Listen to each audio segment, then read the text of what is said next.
in a world. Hopefully the audio is good and everything. First time really streaming with the new setup, which I have obviously not finished, so this is completely undone. But yeah, let me know if the audio and everything is good and we'll get started. We had to rock StreamYard and it sucks. In case you were wondering, StreamYard sucks. Sounds good. Dope. All right, so tonight's stream is the solar system fake? It's a debate review. Member for 11 months, even when I stepped away. What a legend. Run Boston Bear. He's back. Man, that stream room is dope. Glad the move went well. Audio is fire. Thank you, brother. Obviously, Run Boston Bear's a legend. Nice kicking it with you in Vegas, my brother.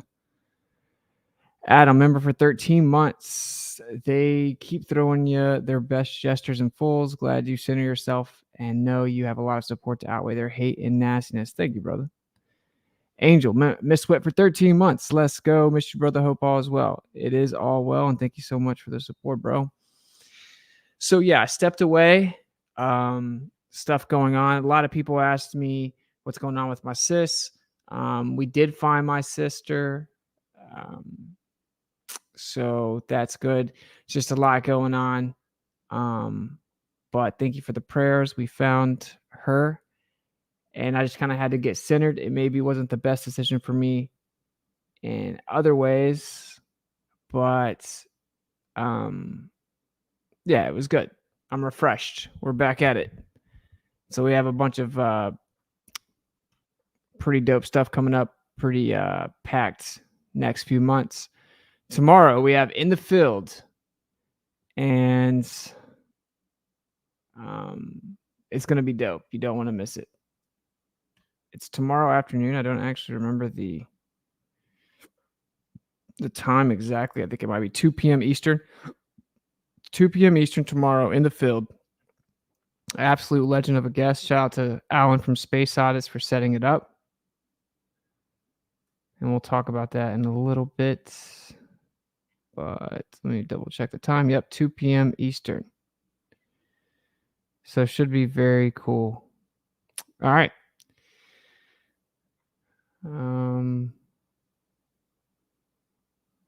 Cool. Yeah. All right. So anyway, tonight we're going to do the debate review. If you watched it, it was just unbearably lame and not productive, but we'll cover it because I figured I'll lay out what's actually going on. I saw someone say, in the next debate, try and corner them. Well, whenever you can't speak and then they set up 45-second intervals, it's pretty impossible, especially when the other person tactically and intentionally avoids your actual argument the entire time. Live time back and forth is how you corner someone. If you have 45-second intervals and then you ask specific questions intended to show the flaw in their argument and they just avoid it and misrepresent it over and over and over with time intervals, there's nothing you can do about it. So I didn't watch the debate, so I'm excited to watch you review it. Cool, let's do it. All right, so let's go ahead and get into it. Entire screen, share the audio. Boom. Hopefully the audio sounds good and everything. StreamYard sucks. I didn't have much time. I had something else pop up unexpectedly, which I'm taking care of. That won't be happening anymore, I can assure you. But yeah, so StreamYard just is trash. So hopefully there's no echo or anything. And we'll see how it goes. All right. If you guys don't like that background doing that, I didn't realize it was like going to cause epileptic shock. But all right, let's get into it. And we don't really need to watch my intro because I'll pull the PowerPoint up. But unless you guys insist. I guess if you didn't watch the debate, you may would want to know. Are you still doing the blends business at Etheric State? Yeah, we took a pause on pretty much everything. I just like detached from the world in a way. But yes, Etheric State is good. EthericState.com. We're good. If you're outside the United States, don't order. We had tons of issues, kept trying to ship it outside the United States, kept getting returned, kept costing me many hundreds of dollars to try to send that to people. Then I had to refund everyone, covering the shipping costs and all the money I paid to keep trying to send it. So They won't let me send it. It's a whole thing, and it's insanely expensive. And I tried to cover it, even though I would just be losing money, and it just didn't work. So if you're in the United States, we got you shipping with ethericstate.com. With the blends, we're about to add tons of new stuff there, by the way. Epic stuff. Health-related things. So you definitely want to keep up with that. But we'll do a stream on that. I'll explain it all in the future. And yeah. So like I said, we got In the Field tomorrow. I got Debateathon this weekend. We got obviously the next Mount Maru 2 coming up, and many other things. I'll keep you guys updated. So cool. Let's get into the debates. Wait, WitsitGetsIt is here, and Witsit, the floor is all yours. Good evening, everybody. Give me feedback on the sound if it's good. Today we're going to be debating how long is it supposed to be? I forgot to ask. This year, well, we can the debate itself. And I was talking about the intro. All right. So I broke down a lot of the stuff that just frankly was a bit too complicated, but I got asked about this debate last minute, so I had to just pull up one of my other presentations, and then I just threw a few other memes or slides from other PowerPoints in there super quick. And so it was honestly just way too information dense for an intro, but let's just get into, we'll actually listen to his opener. So I lay all this stuff out, right? Top level physics, kinematic dynamic equivalence, all this stuff, right? And let's hear what your boy T-Jump, I guess is his name. Let's see what he had to say about it. It's going on. Matt Delahunty is going to be there. Aaron Raw, David Wood, all kinds of great speakers. You won't want to miss it. But in the meantime, oh, someone said there's a slight echo on the playback. Well, okay, look, I can try. What I can do is I can try to I can try to play it on Google, but usually when I do that, it starts glitching out. StreamYard sucks. I can't believe I did this. All right. So we'll try it on Google Chrome. But it does the little like wheel of death when I do that. So and I know that the stream setup's not perfect, but guys, just wait. I'm gonna work. Like I said, I had all kinds of other stuff pop up, and I just stepped away, got centered, and yeah, I'm just chilling. If you're in a hurry, chill out. You're gonna be okay. All right.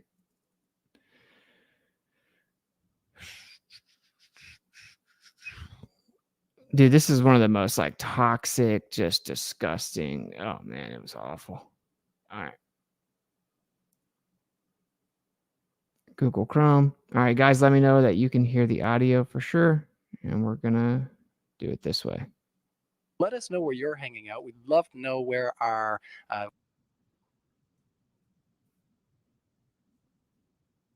Immediately. You see? It immediately started doing the wheel of death, bro. T-Jump is brain dead. Was the audio like unbearable when I did it the other way? Yeah, there's an echo, but it's perfect. Was the echo really bad? I need to know.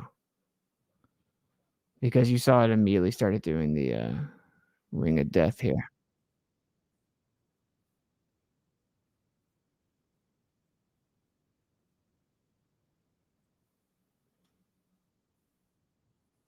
It's just ridiculous. Echo is cool, not that bad. Echo is bad. Okay. Echo is not that bad. It's totally cool. Echo was bad. It was terrible. Unbearable. Oh, no, it was all right. All right. I don't really know what to do about this other than technically speaking, I could restart everything, and then try and OBS it really quick, but it's just the whole thing. I'm going to go over here. Because technically you guys can hear it, right? So it doesn't matter. The echo sounded more robotic than echo. This is so annoying, bro. And tell me why I have 1,000 upload and download and StreamYard's still messing up and Google Chrome is still messing up. But only when I go live. Only when I go live. 1,000 upload, dude. Really soak that in. 1,000 upload. So I don't know.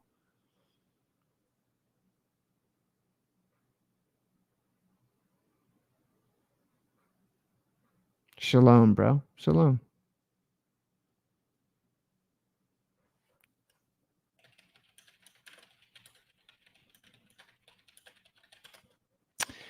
Yeah, so I opened up a new PO box today. I'll let you guys know what's up with that, and we'll launch our new schedule, and we're gonna start having the guests on consistently. It's gonna be cool. You know, I had some distractions and stuff pop up, but you know, sometimes you gotta step back and get centered a little bit, look at things in perspective, reevaluate everything. You know, refocus, fully understand and internalize your purpose, prioritize mental clarity and health. I've been grounding a lot, getting in the sun a lot, gone to the beach a few times, doing some parasitic and heavy metal detoxes. We're good. We had to get recentered. You did what you had to do. Yeah. Okay, click more tools. Sorry, I'm just gonna clear more tools. I'm gonna actually clear all my Google stuff and see if that helps. I'm gonna clear everything, dude. I don't even care anymore.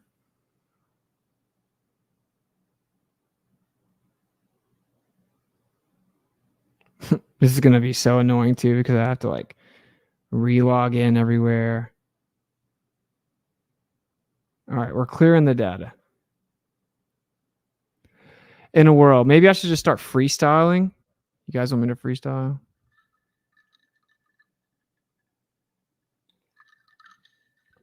All right, I mean, it should definitely work now. I'll tell you that much. I just cleared everything on Google, so let's see what happens.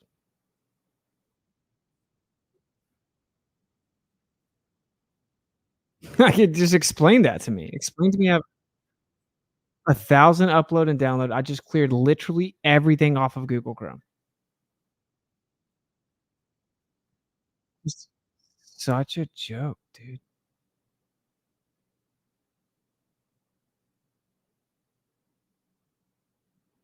What if I? No, yeah, I have nothing else I can do. Freestyling? I will. I'll start freestyling right now.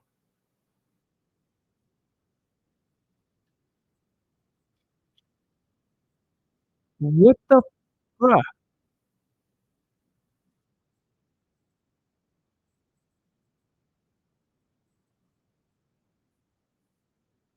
Bro, do it the old way it was bearable.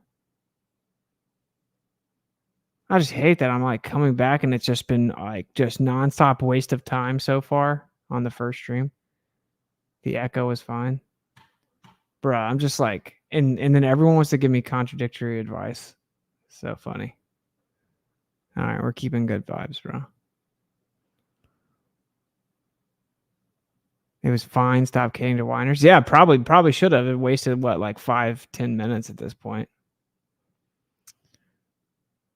Okay.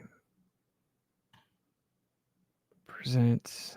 It just, as you gotta admit, it's funny that I have over 1,000 upload and download. Just cleared everything, all cookies and everything off Google Chrome. Everything runs perfectly fine until I go live.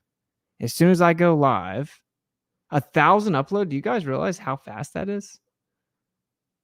And I did that, which is overkill, just to prove if it's something else. So ridiculous. All right. Anyway, we're going back this way. Meantime, let us know where you're hanging out. We'd love to know where our where you guys are tuning in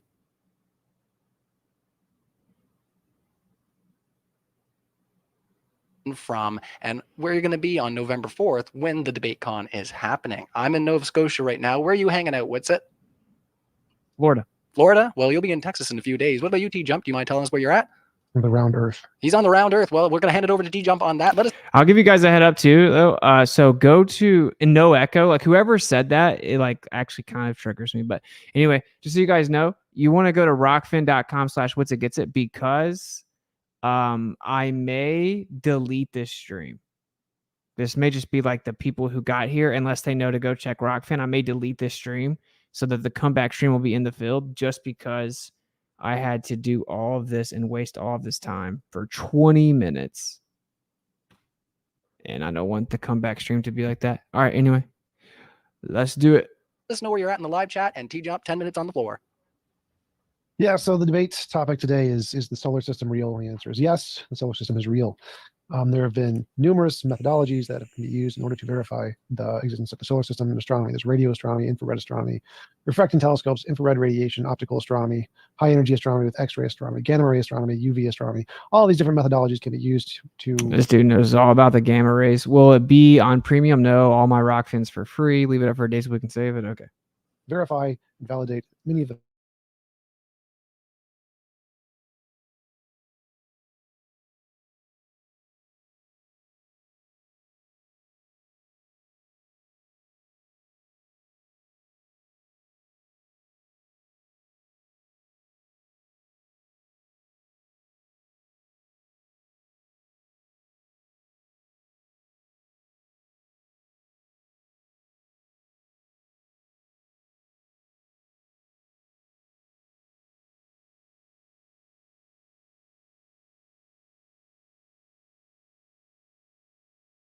predictions. That's what real science is. Flat Earth is just making stuff up. They say, no, they use what's called post hoc rationalization, which is objectively fallacious. And the fact is that they are crank science. Crank scientists use quote mining, like as we saw earlier today, misunderstanding science, misunderstanding math. Don't verify the field, don't publish peer review, don't do their own research, and don't publish or do any discoveries. If Flat Earth wants to be taken seriously, they need to make their own kind of a NASA, which makes discoveries equivalent to those made by NASA and other scientific bodies around the world. Until they do that, they are a joke. I'll end there. Long story short, bro, he said a bunch of different branches of astronomy, and then he talked about flat Earth a lot. This isn't even about flat Earth. This debate's not even about flat Earth, right? It's about the solar system. Specifically, when I was asked, I said, yeah, sure, I'll do a debate, geocentrism versus heliocentrism. Then I look at the title, and it said like, is the Earth a center of the solar system? I'm like, hey, bro, just so you know, that's just not. No, I mean, it would be better to say, is the solar system real? Right? Like, so that's where the title came from. It was supposed to be heliocentrism versus geocentrism, not specific to a shape, not specific to flat Earth at all. But of course, constantly talking about flat Earth and then running the script is called poisoning the well. That's what it's called, right? I mean, I'll actually read the definition of poisoning the well because I said this many times, but it seems fallacies don't matter, and they're just tactics apparently. Poisoning the well is a type of informal fallacy where adverse information about a target is preemptively presented to an audience with the intention of discrediting or ridiculing something that the target person is about to say. Poisoning the well can be a special case of ad hominems. That's what that is, right? If we're talking about heliocentrism versus geocentrism, to be like, oh, well, what's just a science-denying, illiterate, really stupid flat earther? And that's your whole thing. And then just like name branches of astronomy, implying that I deny all pieces of information or evidence within those fields is a textbook poisoning the well. And I was actually saying this last night. I'm going to stop taking these debates. I'm not debating people like this anymore. And if you want to debate the intricacies of the kinematic and dynamic equivalence and validity of the heliocentric and geocentric model, you're going to step your game up, have some credentials. Have some credentials and know what you're talking about, or I'm not doing it.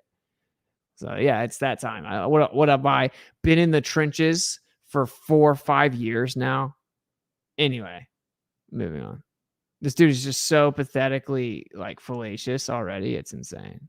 Red herring fallacies, ad hominem fallacies, poisoning the well fallacy, genetic fallacies. I mean, it's right. Well, I'll turn that preamp back up so everybody can hear me again. I'll remind everybody once again, links are in the description for the tickets to the live debate con. And we also have a link to our crowdfund. You see the thermometer next to the screen there. So if you donate to the crowdfund, you can get all kinds of amazing perks, like a one-on-one with James at the maximum level. If you want to tell him how you can't stand hearing me talking in this old microphone, you'd like to see me stop, you can let him know. Second tier down, you can get a signed picture of your favorite speaker.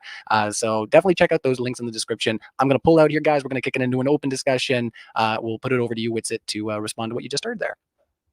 Yeah, I mean, there's not much to respond to. It's just a bunch of ad homs and poisoning the well fallacies, and red herring, because we're not talking about flat Earth. We were talking about, is the solar system real, which is the idea that the Earth revolves around the sun with a bunch of planets in an ever expanding universe. That's the debate, not about I think flat earthers are stupid. You said something about no peer reviewed. I just showed you published peer reviewed papers showing the dynamic equivalence, and you said no, I don't like math and physics and stuff. Okay, well, let's see if you can rebut the math and physics then. So what?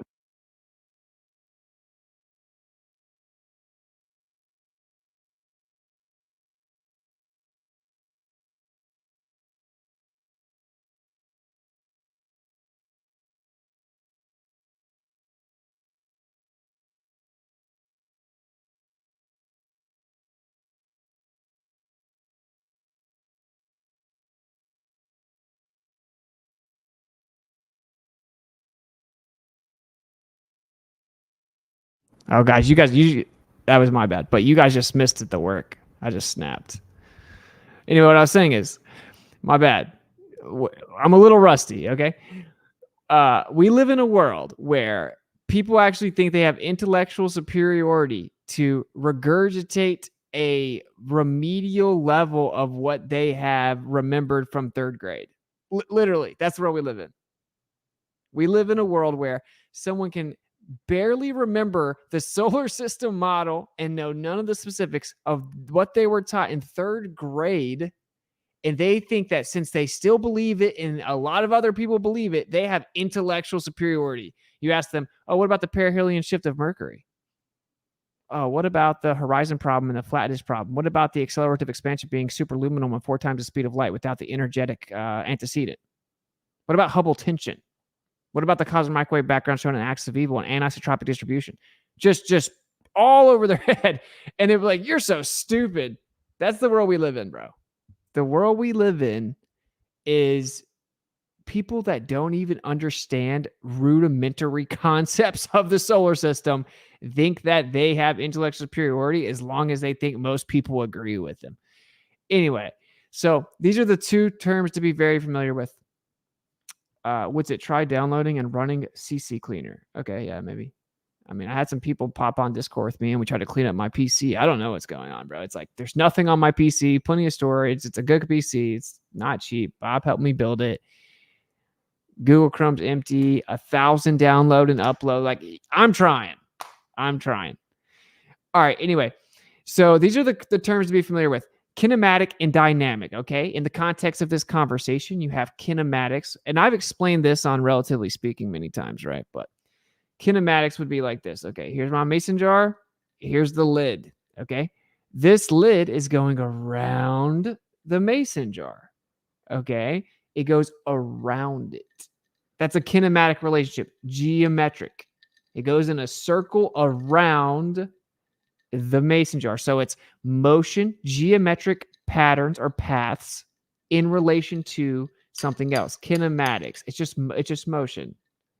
In terms of cosmology, that's what kinematics means.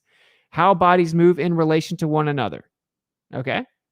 And that's the official, accurate, objectively specific term. Okay.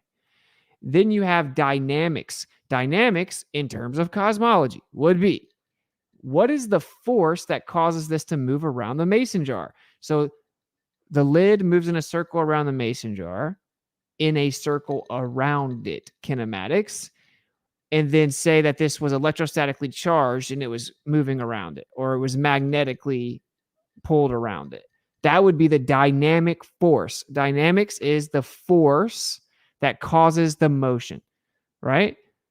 Pretty simple stuff. So kinematics, how bodies move in relation to each other. Dynamics, the force that causes that movement in relation to the bodies. It's very simple. Okay. Anyone that's even done 1 year of astronomy or astrophysics would immediately know what kinematics and dynamics means in the context of this.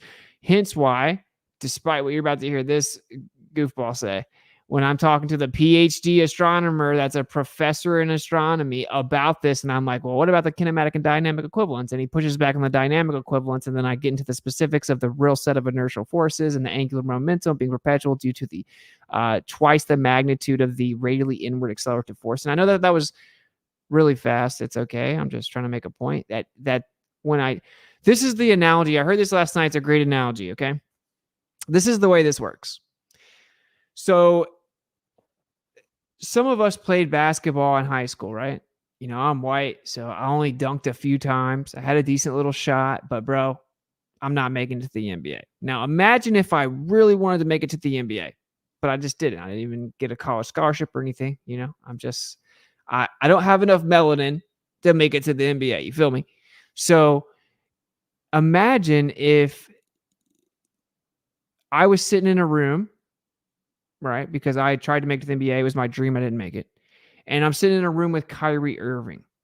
Okay. Everyone know Kyrie Irving, one of the best point guards ever, certainly that plays right now, Kyrie Irving. A truther, mind you. Okay. And then someone comes in and they say, guess what, fellas? The NBA is rigged. The NBA is not what you think it is. It's all set up. The refs call fouls at specific times to kill momentum. They call all kinds of absurd offensive or defensive fouls in the last few minutes of the game to ensure that that team wins. They can let the game play out as if it's completely authentic, but they can tactically blow their whistle and they control the game because there's an NBA script. The NBA is rigged, okay? What would happen in that scenario is say that I was like this really nerdy, like emotionally unstable, insecure dude, right? And I love the NBA and my favorite team is the Warriors or whatever. And I just obsessively watched him all the time. And I know how tall Steph Curry is. And I know what his 3-point percentage is. And I know everything about them. I know everything about the Golden State Warriors organization since they began, right? I'm just obsessed with the NBA. I got fantasy. I bet on them. I watch them all the time. Like when the Warriors play, everyone knows you can't talk to Austin, right? I'm obsessed with the NBA. I fantasize the idea of me playing there and I'm obsessed with it. Okay. And then the guy comes in, he tells me and Kyrie Irving this. Now, mind you, Kyrie Irving actually plays in the NBA. He says the NBA is scripted. I know this is a really thorough analogy, but I want to really make it sink in, okay? Kyrie Irving would be like, probably, bro. That's pretty crazy. Yeah, I mean, now that I think about it, that makes a lot of sense. I don't know, because, I play in the NBA and all I do is just play. I'm not in on it. But I will say it does make a lot of stuff make sense now that I think about it. I'm open to the idea. It may be true. The NBA may be rigged. And then the person that's obsessed with this starts getting super emotional. Like, you're so stupid. You think the NBA is rigged? What an idiot. Everyone knows the NBA is rigged. Oh, let me guess. You think all the NBA players are in on it. You think you know more about the NBA than the NBA players. And I'm like, nah, bro. That's an NBA player right there telling you it's very possible. That's the way talking to people like T-Jump and these other religious zealots that are globe earthers, heliosexuals, right? When you talk to these people, and yeah, I give those derogatory terms to the people that are vicious and derogatory and condescending and incessantly dishonest and they gaslight. Yeah, that's right. I gave you a term. You're a heliosexual. Okay? You'll be okay. And that's the way that they behave. The people that get personally offended that you would even suggest that the NBA or NFL is rigged, even though they could never play it, they don't understand it. They don't really know how it works at all. They have no inside information. They haven't done the time to research the idea that it could be rigged. But yet the person that knows all about it and invested their entire life into it, they will quickly be like, oh yeah, that makes sense. When I talk to the PhD astronomers and I say there's a kinematic and dynamic equivalence and validity of the heliocentric and geocentric model, whether or not you use Einsteinian or Newtonian mechanics, they're like, yeah, well, there's definitely a kinematic equivalence. What do you mean by dynamic equivalence? Well, if you look at this right here, you have a real set of inertial forces. You have the centrifugal force of the angular momentum of the cosmos moving around the center of the mass in Einsteinian and Newtonian mechanics. And then you have a net Coriolis force, a radially inward accelerative force that's twice the magnitude, which would keep it perpetually moving. All it would have to do is be started at one point, and then it would perpetually move in that place. Oh, that does make sense. Well, here's the math of the Newtonian and Einsteinian mechanics or frameworks, and you can check it out, right? I send them the paper, they read it, they come back, they're like, yeah, the math checks out. That does make sense.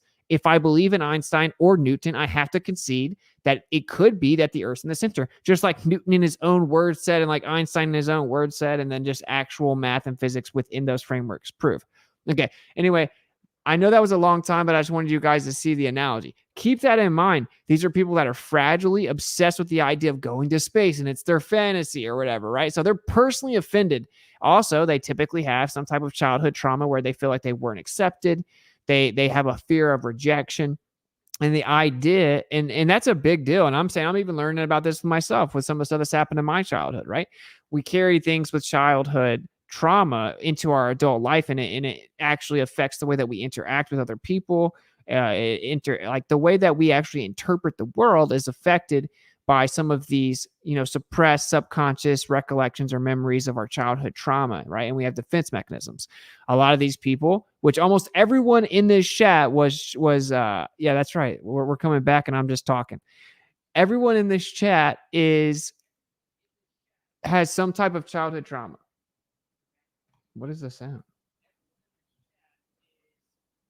Wow, that was crazy, right? Because the way that women are now tricked into giving birth, they take the baby, rip it from the mother, cut the umbilical cord, cause oxygen deprivation, slap it, wipe it off, do all this crazy stuff, throw stuff in its eye, start trying to give it vitamin K shots, to start torturing the baby.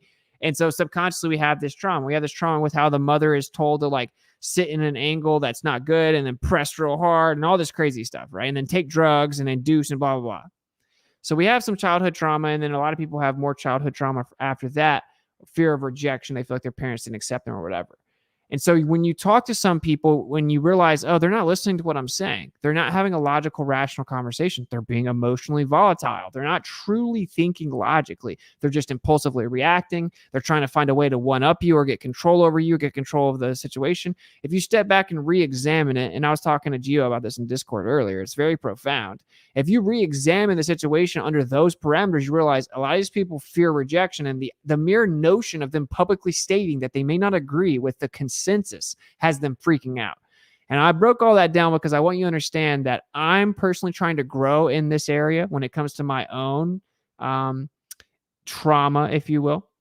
And I'm not like crying or anything. I'm good, bro. I'm good. I'm just explaining also with the way that I interact in these. And I encourage you guys to kind of swallow that and take all of those analogies, all of that big explanation, try to understand it. So maybe we can prioritize empathy with people, right? When they attack you, like this guy's about to do the entire time,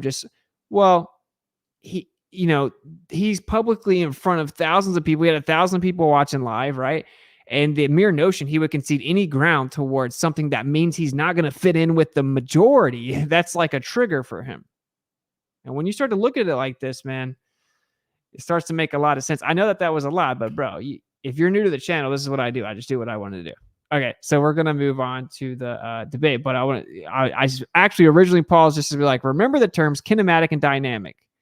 And I think I might actually start making quizzes, and it's for like School in the Globers and stuff like that. Let's make some quizzes so we can learn and teach other people, right? And it's not that I know everything. I'm still learning, but there's a kinematic and dynamic equivalence. Kinematic, how bodies move in relation to each other. Dynamics, the force that causes them to move in relation to each other. All right, let's go back to the debate. Sorry about the complete digression there.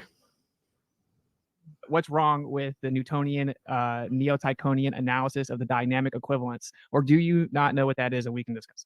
Absolutely none of them support flat Earth or reject the solar system. So that's the problem. Every single academic source agrees there is a solar system. That's the problem. So I don't need to discuss any of it. I don't need to know any of the math because every single paper academically published supports the solar system. So if you're quoting a paper that's academically published, it agrees with the solar system. I don't really want to hear your misinterpretations and your misunderstandings of math. It's not really worth my time. I don't really care. What I want to see is I want you to build an institute like NASA, make discoveries under the flat Earth, no solar system model, publish your papers in peer review so other people can check them like NASA does. Till then, I really don't care what you don't understand. Yeah, I know. I get you're projecting your own intellectual aptitude. You're going to get really uncomfortable. That's what's going to happen. But it's all good. I'm going to keep it cool while you're clearly about to get very uncomfortable. Okay, so that's a published paper about the Newtonian neo-Tychonian analysis of the dynamic equivalence of a geocentric model and a heliocentric model. I think it's very obvious that you don't know what that means. It's okay. But if you just respond with more ad homs, it isn't going to change anything. It is a peer-reviewed paper saying that if the Earth is stationary and in the center and everything moved around it, that you can use both Einsteinian and Newtonian mechanics to show that it's perfectly valid. And here's the real kicker. The geocentric model is more valid. So if you want to talk about the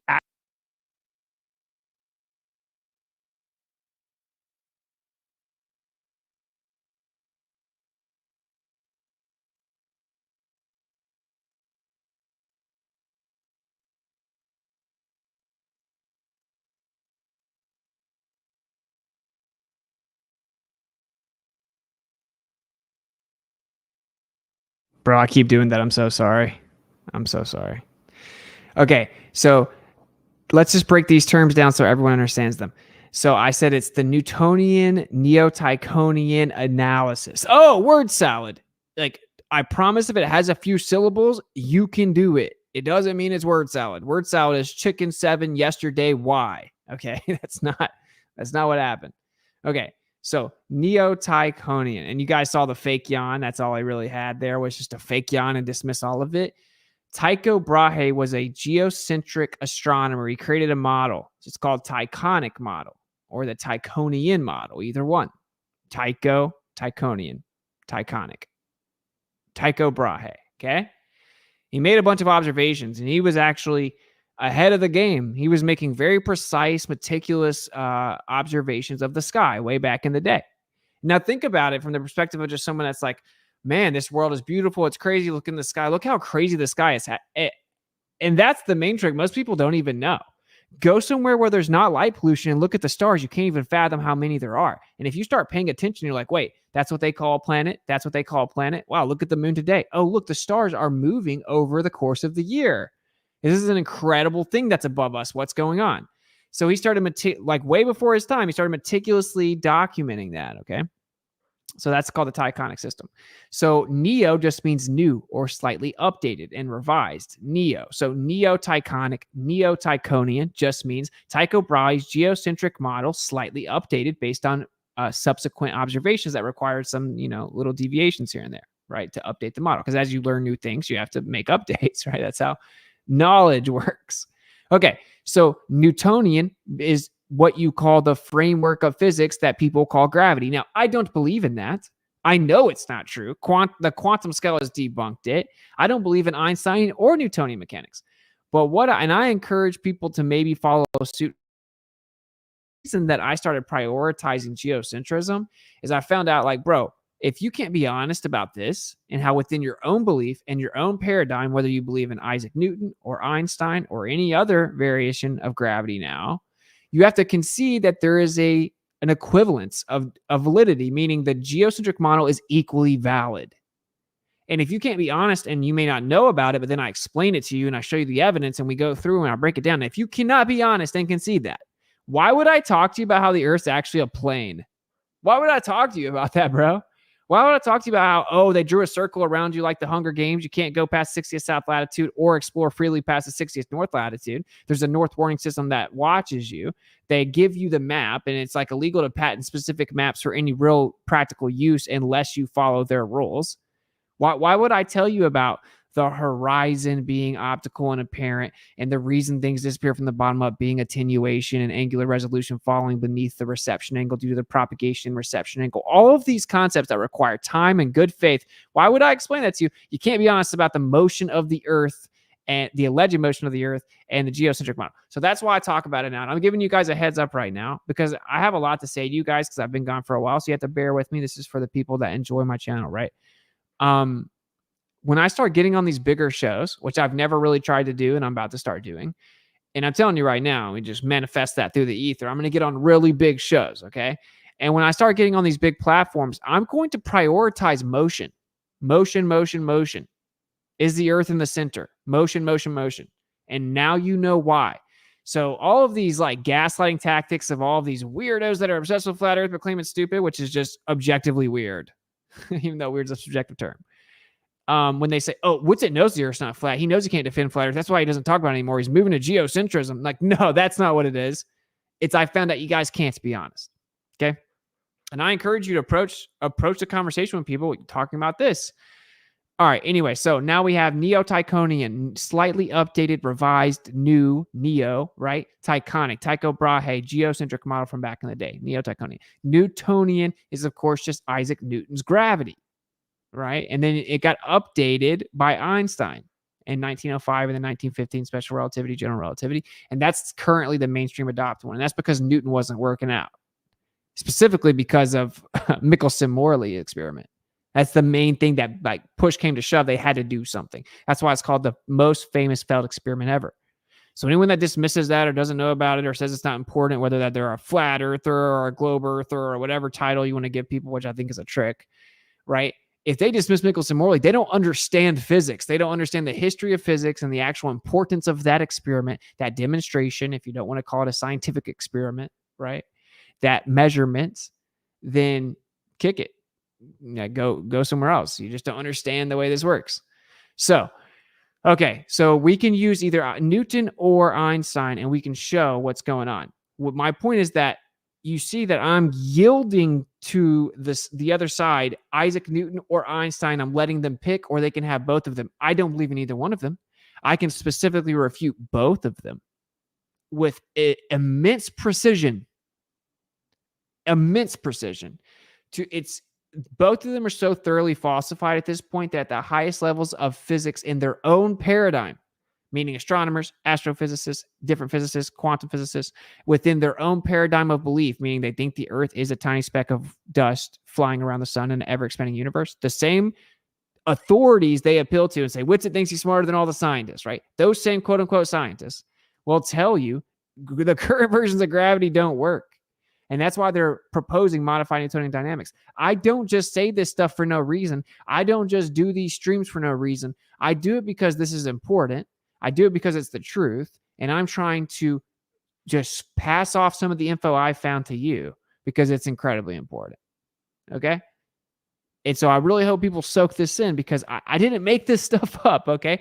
So modified Newtonian dynamics is being proposed now because they have an issue with the current versions of gravity. So now that we've covered all of that, that's the full context, right? Someone with cognitive dissonance can't watch the stream, but it doesn't matter.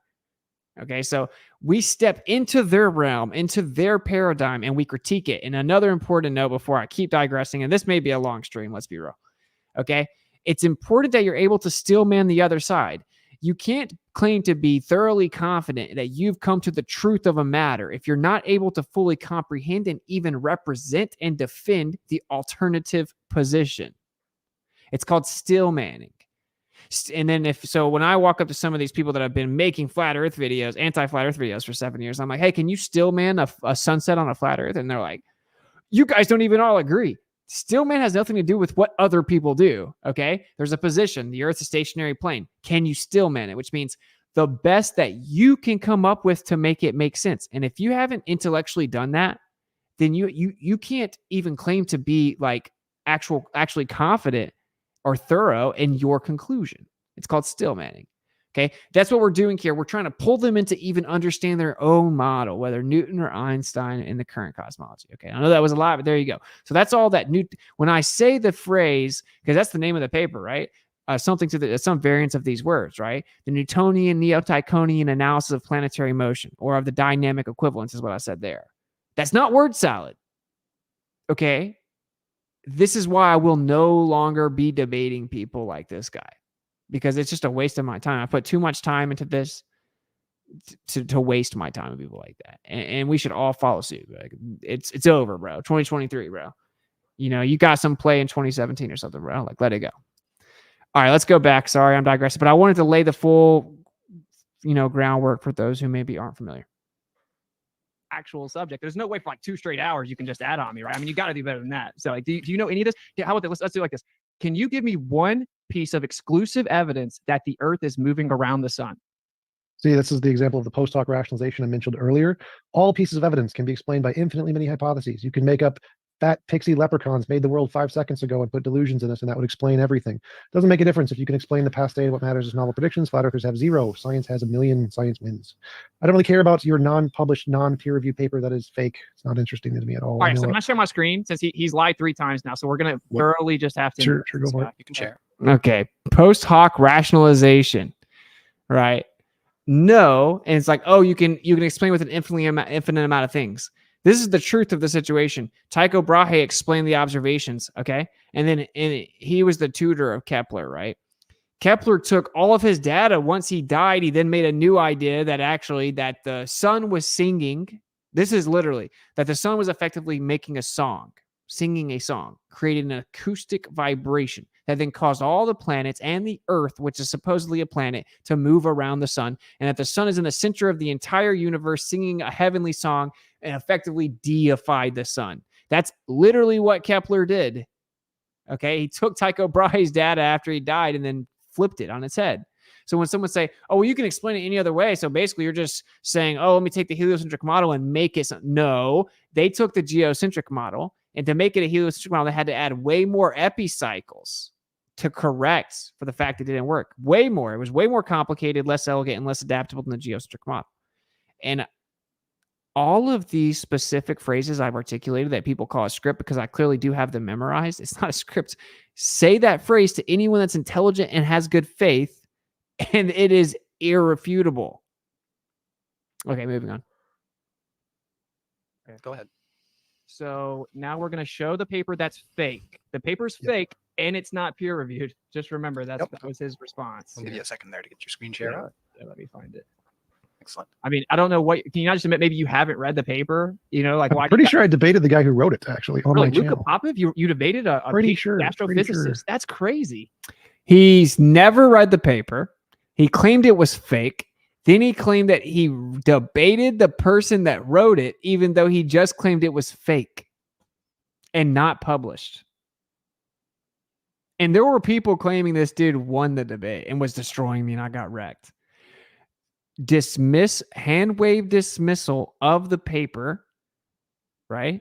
Said it was fake. Then said, I'm pretty sure I debated the person that wrote it. I thought it was fake.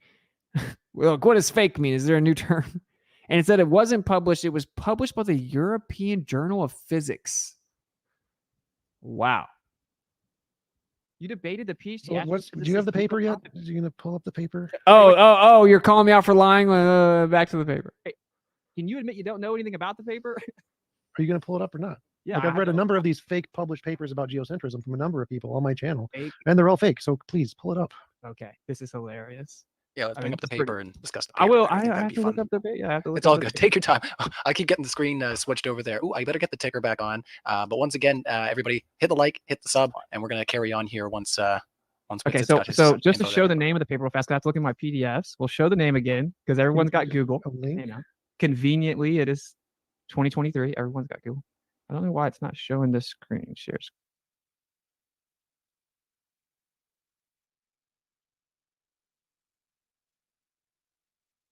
Screen. Here it is. Okay. So Dr. Luka Popov, Newtonian Machian analysis of the Neo-Tychonian model of planetary motions.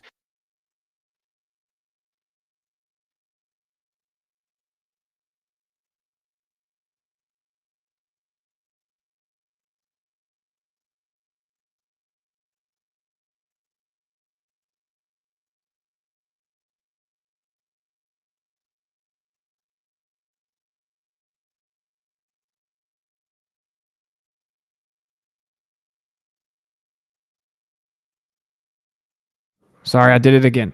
Newtonian, of course, Isaac Newton's gravitational framework. Machian, Ernst Mach, who said basically it's equally valid either way, even when it comes to the force. And let me come over here and explain this.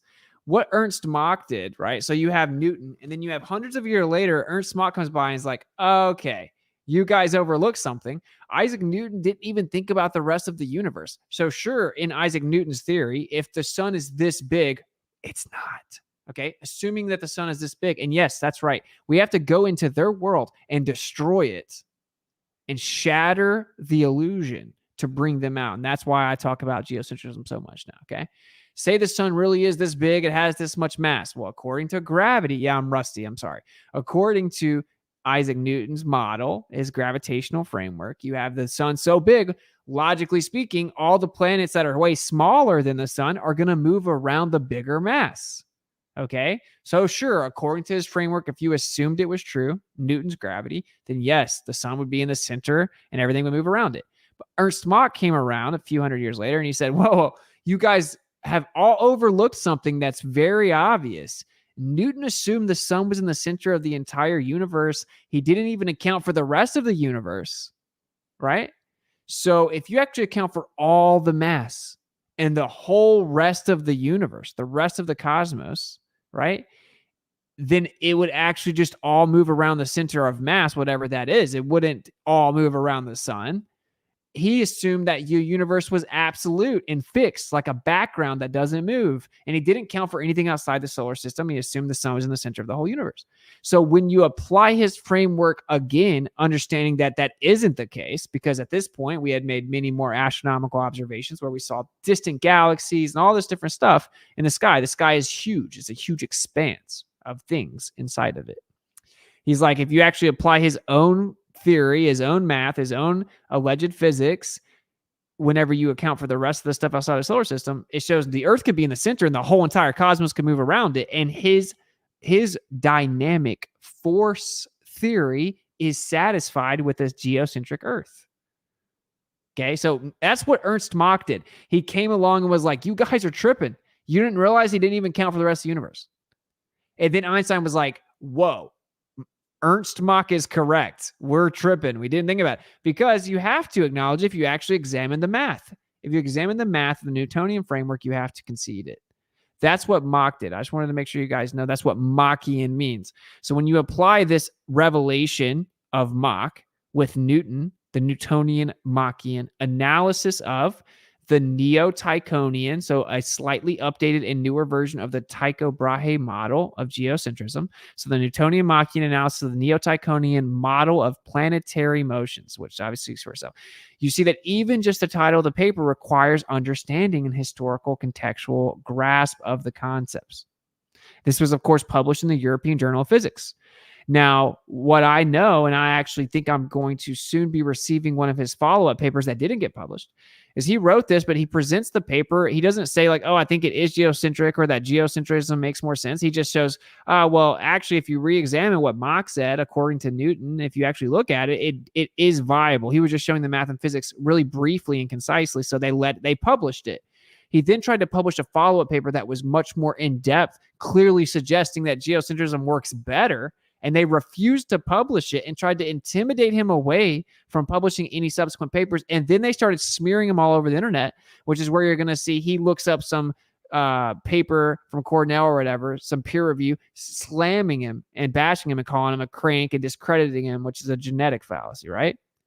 It was only after he tried to keep posing, he had the audacity to keep posing papers.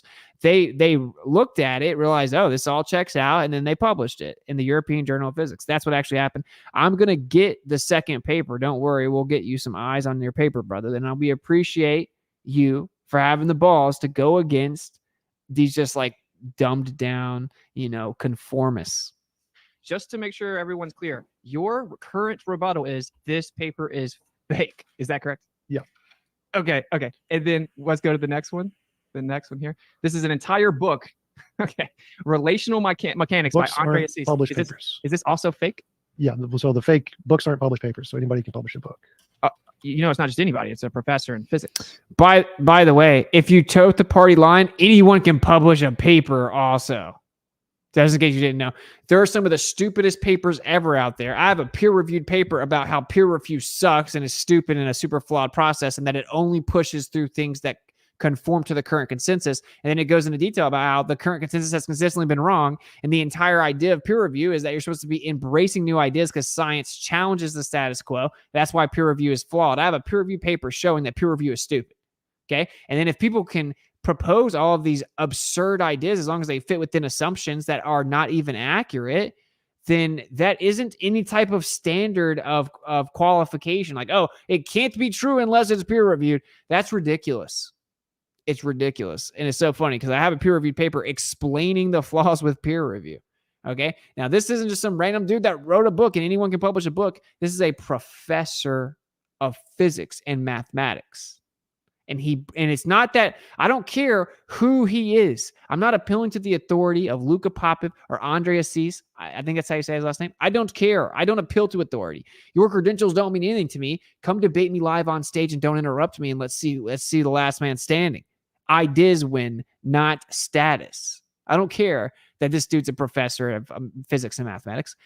If you read the portions about geocentrism, it's irrefutable. I've sent it to many people. I wanted to hear the best rebuttal that exists because I'm just looking for the truth. I sent it to PhD astronomers, astrophysics. I'm like, tell me what's wrong with it. Tell me what's wrong with the math. What's wrong with the physics? They're all like, it checks out. All of them. It's because it does. You can look at it yourself. It clearly checks out. It's so irrefutable and meticulous, you can't deny it. So it is the evidence. It is the actual math and physics within your own framework of Newtonian and Einsteinian mechanics that makes this point valid. It isn't that he did this or that peer review anything or anyone can publish a paper. That's all just sophistry. which is, of course, the use of fallacious arguments usually with the intention to deceive the audience. And that's what this guy does the whole time. So anyway, I've covered that, and we'll do more geocentrism stuff in the future, and I'm going to find a way to really simplify everything, because I feel led that this is the most important thing. And let me say this also. When you discover that the Earth is actually not a spinning, tilted, wobbling cartoon ball defying physics with water bending convexly around the exterior, adhering to it inside of a vacuum with gas pressure sitting adjacent to a near perfect vacuum of 10 to the -17 torr, tilted, wobbling, 3 different wobbles, however that works, flying around the sun, 66,600 miles per hour, flying through the universe over a million, the galaxy over 1 million miles per hour, tucked away in an insignificant corner as a tiny speck of dust that doesn't matter. Okay, dude, the fact that people believe that or think that doesn't mean anything, because when you find out that the Earth isn't that, what's the biggest revelation that happens? You're like, oh, wait, the Earth could be in the center of everything. Whoa. That's one of the biggest revelations of flat Earth, which I think is a deception term. Go check out my presentation I did for Kingdom and Context virtual conference. I think it's a deception to objectify the Earth as a singular object that is or isn't flat. Okay. Flat Earth is a deception term, but we have to embrace it just like I embrace Christianity, even though modern Christianity is a deception. I'm digressing a lot, but I have so much to say to you guys because it's been a while. But anyway, you get the point that I'm making, which is the biggest revelation, arguably, of the fact the Earth is not a spinning ball, but is actually a stationary plane is like, oh, it's in the center. Someone had to put it there. Someone with intention had to put it there. So why would I not focus on geocentrism? It checks the biggest box. Sure, there are other things, right? There are other things like just being able to truly understand and accept your senses. So, the best way to actually brainwash someone is to tell them that the world's the opposite of everything they experience, and they can test and validate for themselves, and they have to just trust the authority to explain theoretically why everything is backwards and it's all an illusion. Right?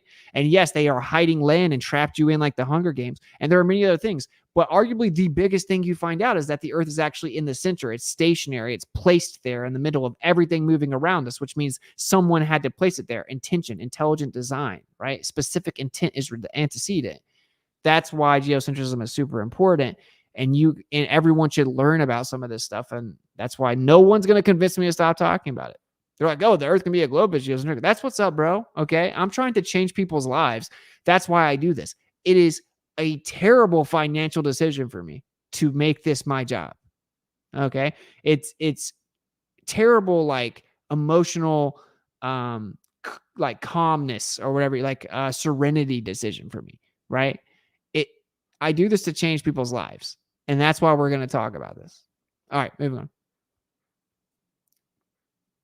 Yeah, crazy people publish books all the time. Witsit, that's not uncommon. They're Where's so my goofy. published paper? I wanted a published paper in an academic There it peer-reviewed is. journal. There it is. So, and we'll actually find the actual PDF. And what's so funny is I actually talked to you. Said you debated this guy. You're just making stuff up. But I actually was I've debated a number of physicists who claim to be flat earthers who publish papers. So we're not talking about flat Earth. that was the argument. Yeah, I know you desperately want to poison the well. No, geocentrism, flat Earth, same thing. Doesn't make a difference. They're both literally not cranks. the same thing. They're the same. They're just cranks who don't understand science. That's all it is. But do you know what dynamic equivalence means? Dynamic means variable system, and equivalence means that there's some equal system between those two things. That's what in it the is. terms of. So he tried to say geocentrism and flat Earth is the same thing. That's called poisoning the well, preemptively discrediting someone by bringing up some adversarial information about them, right? To discredit their character that's not related to the actual debate or subject. And that's why he kept. They have to talk about flat Earth, flat Earth. Any of these geocentric debates I get in the future, they're just going to constantly bring up flat Earth because they have to discredit me preemptively because they can't debate the actual point. So they have to like poison the well, right? That's what he's doing there. He's just poisoning the well. It's important to also understand that fallacy. Heliocentric and Do you have any discoveries? I asked do you know what a dynamic equivalence is? And he says, oh, it's a variable system. Yes, dynamic is moving or variable. That isn't what it means in terms of cosmology, strictly the fact that it's variable. It's that there's a force causing the movement of bodies in relation to one another, bro. Dude, there's a kinematic and dynamic equivalence. Do you have any discoveries? I want to discover. You may rage quit. It's going to get bad. Wait, no, don't stop the screen share. I'm still looking up. I haven't found this paper in any academic journal yet. Dude, and like I think it's crazy that you're this desperate, but so what I want to know, though. I found papers saying this guy is a crank. This is a published paper in Cornell University saying he's a crank. That I found. In So- self-contradiction, do making you know what the genetic fallacy is? Hold on a second there, Witsit. Let's let him speak for a little bit. Wait, He- can you help me out? Is he- this guy? Yeah, like that was the moderation. Hold up a minute. Let's let him speak. Everything he said is an insult, a diversion, and a fallacy. Poisoning the well, red herring, ad hominem, straw man fallacy over and over. But hey, wait a minute. You're letting him speak and then you're responding to him. But wait. Let him go longer. This is why I get triggered in a second, because it was so bad. But let me just show you guys what this fallacy is.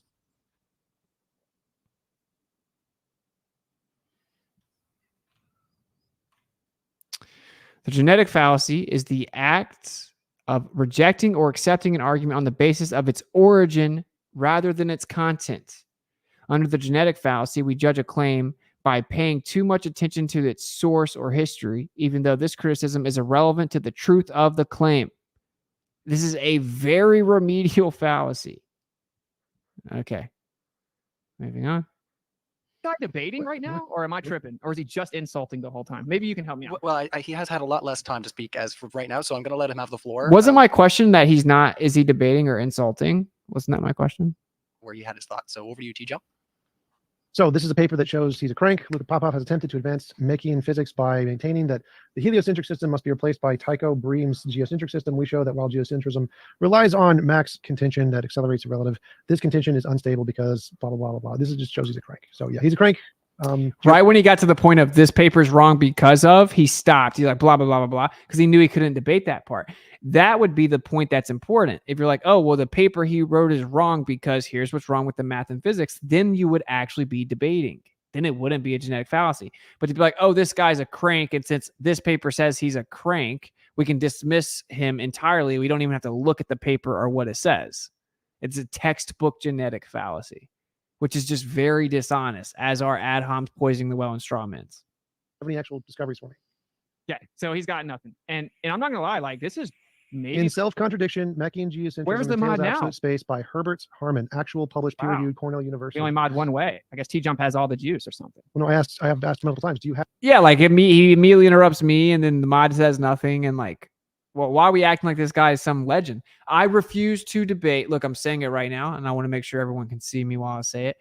I will no longer be debating people like that guy.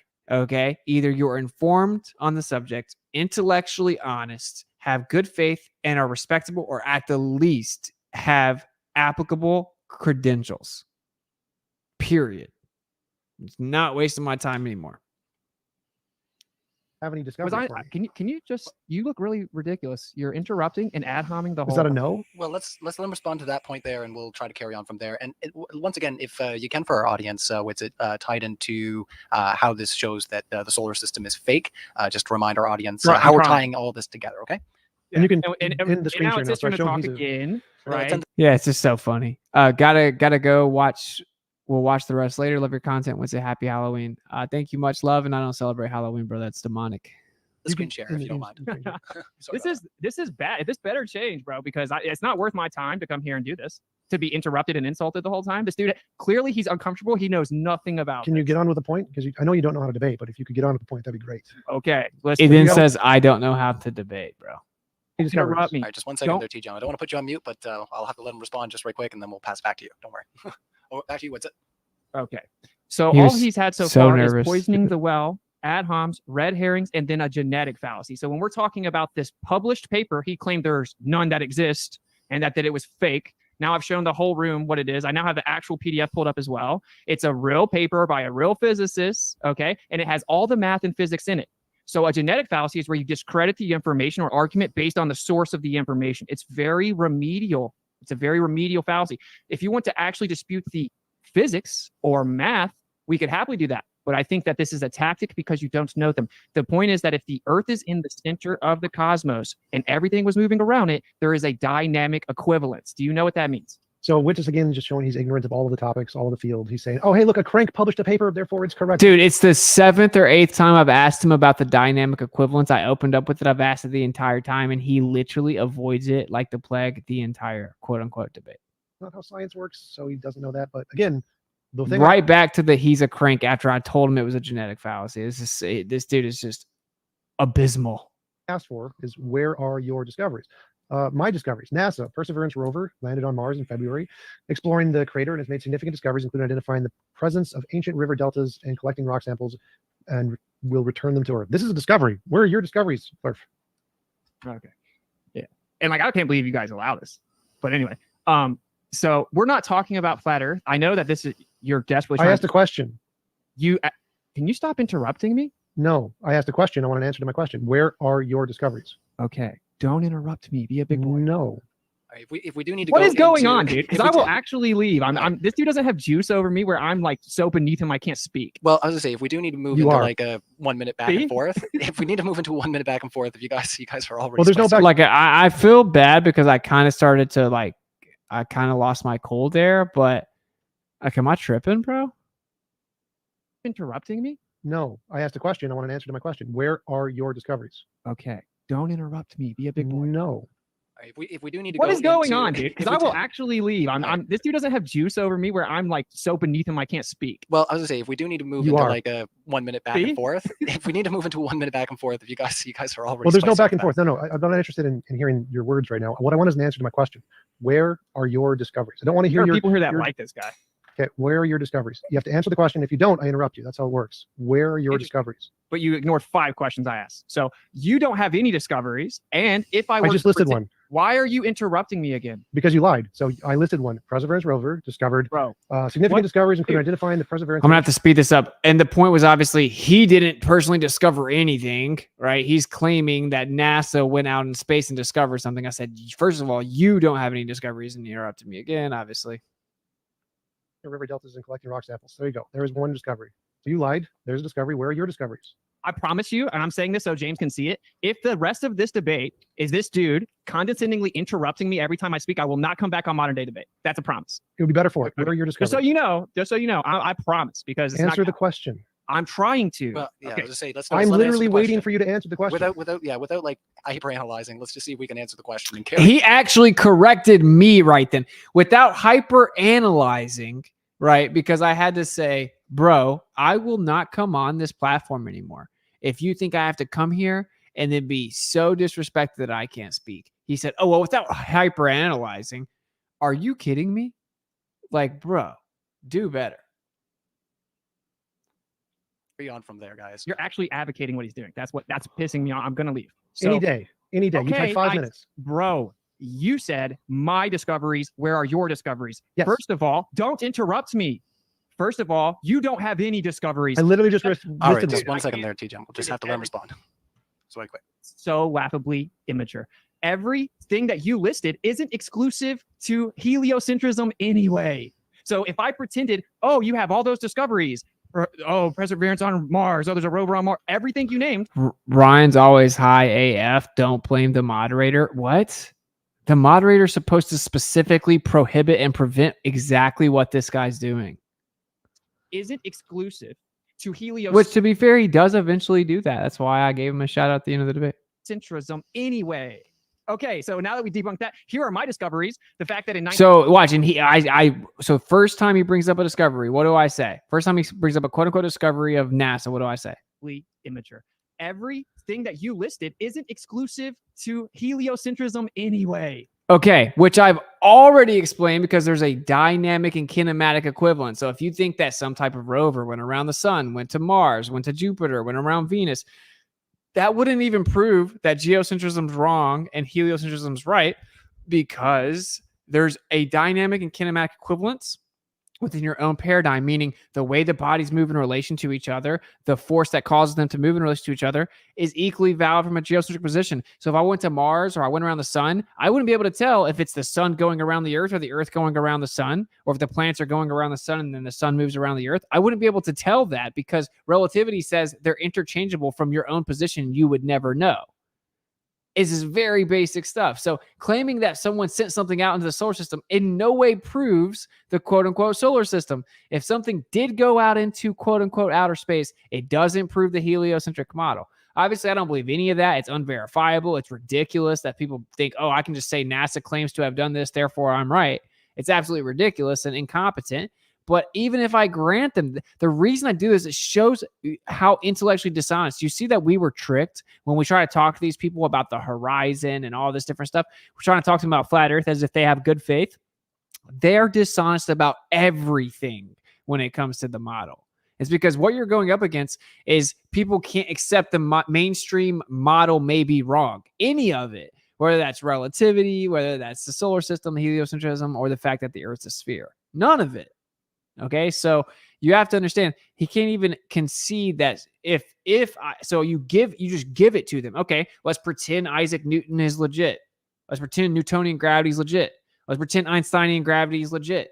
Let's pretend that these planets are the masses you say they are. Let's pretend the sun is the mass you say it is.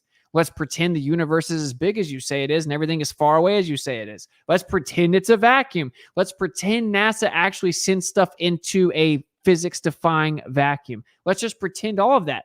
For intents and purposes in intellectual debate, if you're making a singular point and you're isolating that point, then you set aside prior disagreements to hyper-focus on that point so that you can get to a conclusion. This is how intellectual forum works. You can concede all of that to them, and then they still won't even concede that if all that was true, it still wouldn't prove heliocentrism.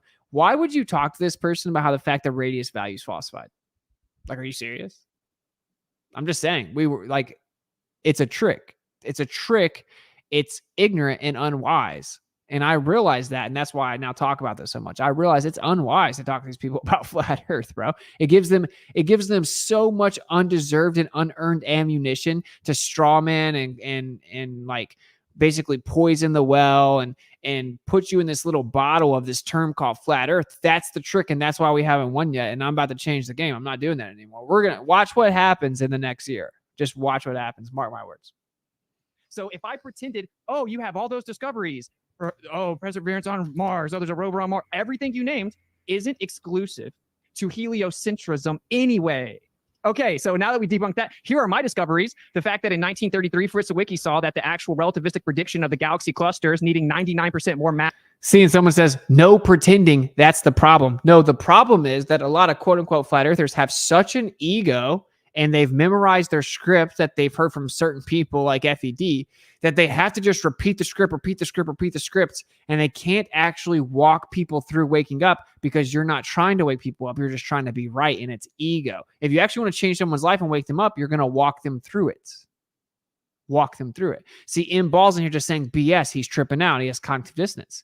He can't, they can't even acknowledge that according to both Newton and Einstein, there's a kinematic and dynamic equivalence. Therefore, even if things were sent into space, it wouldn't prove that the Earth is in a heliocentric model. And they won't even accept that or admit that. Why would I talk to them about gas pressure adjacent to a near perfect vacuum? Why would I do that? So then just say, wait, okay, M. Ball, explain to me how if I sent a rover to Mars, that would prove the heliocentric model is true. Explain specifically how that does that. He can never do that because that means he doesn't even understand his own belief.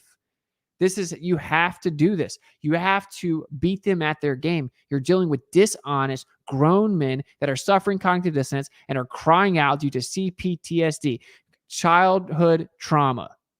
Okay. And childhood trauma can result in narcissistic behavior where you live in a deluded world. You gaslight the other person. You blatantly lie straight to their face and try to make them believe it. You just degrade them. You're just super dishonest because they have trauma. And their trauma is the idea of not being accepted. Whether that was they didn't make the football team, whether that was their first crush turned them down, whether that was they weren't considered popular in school, whether their parents didn't accept them for who they are, or they came from a broken home. They have childhood trauma. Being accepted is so important to them that they have to feel the need to defend whatever the consensus is.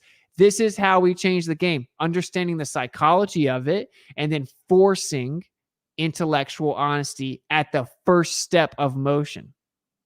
You guys may disagree with my new tactic and approach, but you know what I do know? The fact you guys keep repeating the same 3 points over and over and trying to force them all the way down to this flat earth discussion when they can't even acknowledge the first step of motion hasn't worked yet, has it? It hasn't worked. So everyone knows I'm like as big on debunking the globe as there is. This is how we have to use tactic and wisdom and discernment and intellectual maneuvering, right? to beat them at their own game. We're going to force the line. I'm going all over the place with this stream, but it's my comeback stream. You guys can have all of it. Than it was actually predicted, showed that relativity cannot explain why the galaxies don't escape the galaxy clusters. Not a Hubble's in the discovery. 20s. Edwin Hubble's in the 20s. Okay, so I just pointed out in 1933, Fritz Zwicky, and you can actually look it up. It literally like, oh, it was a discovery. Fritz Zwicky discovered dark matter. The discovery of dark matter is attributed to Fritz Zwicky. That's Cornell University. You have Brown University. You have all these places. You have Harvard University, right? Talking about this because they looked out and they discovered that the first time they observed something, like if you go, he even says, if you pull up a rock and see a worm, if you turn the corner, all of a sudden you found a car sitting there that no one thought was there, you discovered the car. They had never seen this before, and then they observed it for the first time. They discovered it, and they saw these galaxy clusters had galaxies in it, and the galaxies should be escaping away. It's very simple, right? Like galaxy, okay? Galaxy cluster, not perfect, but you have a bunch of these inside the cluster, okay? The galaxy cluster, right? Skirt. Okay. The galaxy should escape the cluster of galaxies because there's not enough gravity to hold it there, so it should get away. So it has to be a certain amount of mass to give you a certain amount of gravity to keep the galaxies in the cluster. They saw that the galaxies were staying inside the cluster of galaxies and not escaping, but there was only 1% of mass that they thought. The discovery is, oh, there isn't very much visible mass where those cluster of galaxies are, which means gravity doesn't work. The fact that gravity doesn't work is just the side note conclusion. Okay, the discovery is the amount of visible matter through your telescope. Anyway. 20 show that actually that the Earth seems to be in the center, even according to distant galaxies. Not a They discovery. update the model. There's two Then discoveries. he said that's not a discovery, which again, it's so crazy. It's like people said that he wrecked me, and that's why I'm breaking down all of this. Okay, he's just trying to hand wave dismiss everything. That's his whole tactic, and it's just like this is the fragile child T-Jump crying out, and like that's why I had to reassess in my mind. And I'm like, oh, I shouldn't get worked up. I shouldn't get upset. I shouldn't hold it against him. I'm like, no, this is childhood trauma, bro. And dude, they traumatized an entire generation with the way we were born, and then incentivized single motherhood. And then they just like promoted feminism and these women thinking, I don't need a man. I can run the man. I'll never change. I call all the shots. I do everything. Oh, yeah. Incentivized it literally, right? And then broke up the homes, removed the masculine father, like the leadership of the house, removed the traditional scriptural way that the house should work, removed the natural order of things, took them out of the natural order of birth and just traumatized them from the first time they got outside the womb and got into the air. And that's just the first part of it. And then you get into the broken home, and then you get into the child indoctrination system. Then you get into all the media. Then you get into all the peer pressure based on the media and all the propaganda. They traumatized us. We now have to see that we're dealing with grown adults suffering from childhood trauma, and they have certain things that we have to empathize with and be like, bro, I get it. You're crying out because you're really scared to not fit in. And the reason they get so insane in these debates is because it's like, if you start to show them wrong or prove that they're not defending the group good enough, they're like, oh man, is the group going to turn on me? Like if I concede to this flat earther or this geocentrist, if he's right about something and I'm wrong, I'm letting the group down. They may turn on me. They may excommunicate me. And that fear, that core fear of not being accepted, causes an immediate trigger. I know I'm really making this point because I think we cracked the code, guys. Okay, this is how you change the world when it comes to what the world is. In a world where no one knows what the world is. That completely Well, neither of those are discoveries. So the first thing, again, you just don't understand the philosophy of science. Saying that something can't explain something else isn't a discovery. That's not how discoveries work. Secondly, that's not what that's called a straw man, right? I didn't say like, oh, the discovery was that something can't explain something. I said they found out there wasn't that much visible mass in the galaxy cluster when they first discovered that cluster, and they discovered the clusters not having enough mass. The discovery was the galaxy clusters, the galaxy's not escaping, but there not being much matter there visibly that we could see and what we assume to be matter based on what they think the sky is, blah, blah, blah. The next discovery was the belief was that, okay, the Earth's a tiny speck of dust and ever expanding, or no, not even ever expanding yet, a tiny speck of dust in a tucked away little corner. So when we look out in the deep space, far beyond the quote unquote solar system, we're going to see redshift, blue shift, everything moving all over the place because the Earth is insignificant. Why would outer space care about the Earth? Everything that's far away is just going to be moving all over the place from wherever that Big Bang was. The Earth is over here tucked away. So we're going to see all kinds of crazy stuff. So then Hubble, as the telescopes got better and better, we started seeing more and more and further in the sky, which is a real thing. We did start seeing further. And when we started seeing further, they realized, wait a minute, even way out there, everything's moving in relation to the Earth. The galaxies are completing a circuit once a year. It's all moving around the Earth. As far out as we look, it's all moving around the Earth. That shouldn't be happening. We're supposed to be in a tucked away little corner inside of a solar system that's insignificant in the grand scheme of the universe. They discovered that the distant galaxies move in relation to the Earth, and they shouldn't have. That is a discovery. That is an astronomical discovery. Not only are these two astronomical discoveries, they're well acknowledged and notorious ones. These changed all of astronomy. They then invented dark matter because of the Fritz Zwicky observation, and they then claimed that the universe was actually accelerating and expanding in all directions because of the Edwin Hubble discovery. He said they weren't discoveries. Think about how incredibly wrong he is about all of this. And think about how all the traumatized people in the chat were saying, Wit's getting wrecked. Ha, ha, ha, ha. He just put him over his life. I know people were like, oh, Austin's fragile. He's like worried that people don't know that he was right. No, I'm just pointing out to you, it makes the point I'm making about the psychology of it very obvious. And I'm just hoping that it resonates with people so we can get on the same page and we can start. And I need to work on it, exercising more empathy and being more chill and being like, oh, bro, that's like the little child in you crying out. You know, it's okay, brother. Let's go do some squats. Let's do some push-ups. Let's talk about how to level up as a man. You know what I'm saying? Go stand on the ground with some bare feet, drink some distilled water, you know, take a little Shilajit. Everything's going to be okay. Anyway. Thing you said, again, that's post hoc rationalization. You need to Google that. I know you don't know philosophy, you don't know science, you don't know math, you don't know anything, but post hoc rationalization is when you say, I can explain the data with something else. So every time you say, oh, that data isn't exclusive to your model, that's just you being dumb, because that's not how evidence works. Everybody who knows basic science and basic like kindergarten level philosophy know that you can explain multiple data sets with any different number, infinitely many possible. That's crazy. We teach philosophy in kindergarten, but this is the important part here. I didn't realize my camera's a little high. I'm having to like set up, but this is the ironic part. Oh, it's called post hoc rationalization. You're like, oh, well, I can explain this with something else. No, that's what their model did. Geocentrism has been sitting here forever. It says, hey, the Earth doesn't move. It's in the center of everything. Everything moves around the Earth. So then we look out, we're like, oh, look, everything's moving around the Earth. Then we get better telescopes. We see even further, like, oh, look, everything's still moving around the Earth. Of course it is, because the Earth's in the center. That's what I mean, duh, right? And then they come along with a post hoc rationalization. They say, no, I can explain it with my heliocentric model too. We'll just change it and say, well, yeah, sure, everything is going to look like we're in the center, even though we used to say the opposite. And it's because everything's accelerating, expanding, I promise. And then as time has progressed, they're like, oh, wait, if it's expanding, it must be going super fast. Oh, it's going super fast. Oh, it's going superluminal speeds, 4 times the speed of light at least. Oh, there must be some type of energy making everything expand that fast. It can't just do it by itself. Oh, well, we don't see any evidence of this energy and we can't find it or detect it or define it. We don't know what it is. We don't even know what it could theoretically be. Well, we'll just call it dark energy because it has to be there, because the expansion has to be there, because we have to explain the Earth looking like it's in the center. That is objectively what happened. Objectively. And it's based on crucial discoveries.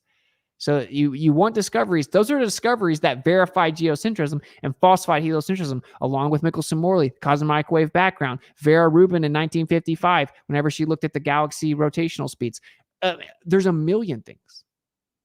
All discoveries have consistently verified geocentrism and have caused the heliocentric model to have to be updated and revised with post hoc rationalization. He blatantly projected that that's what I did, but he doesn't know he's projecting. He doesn't understand it at that level.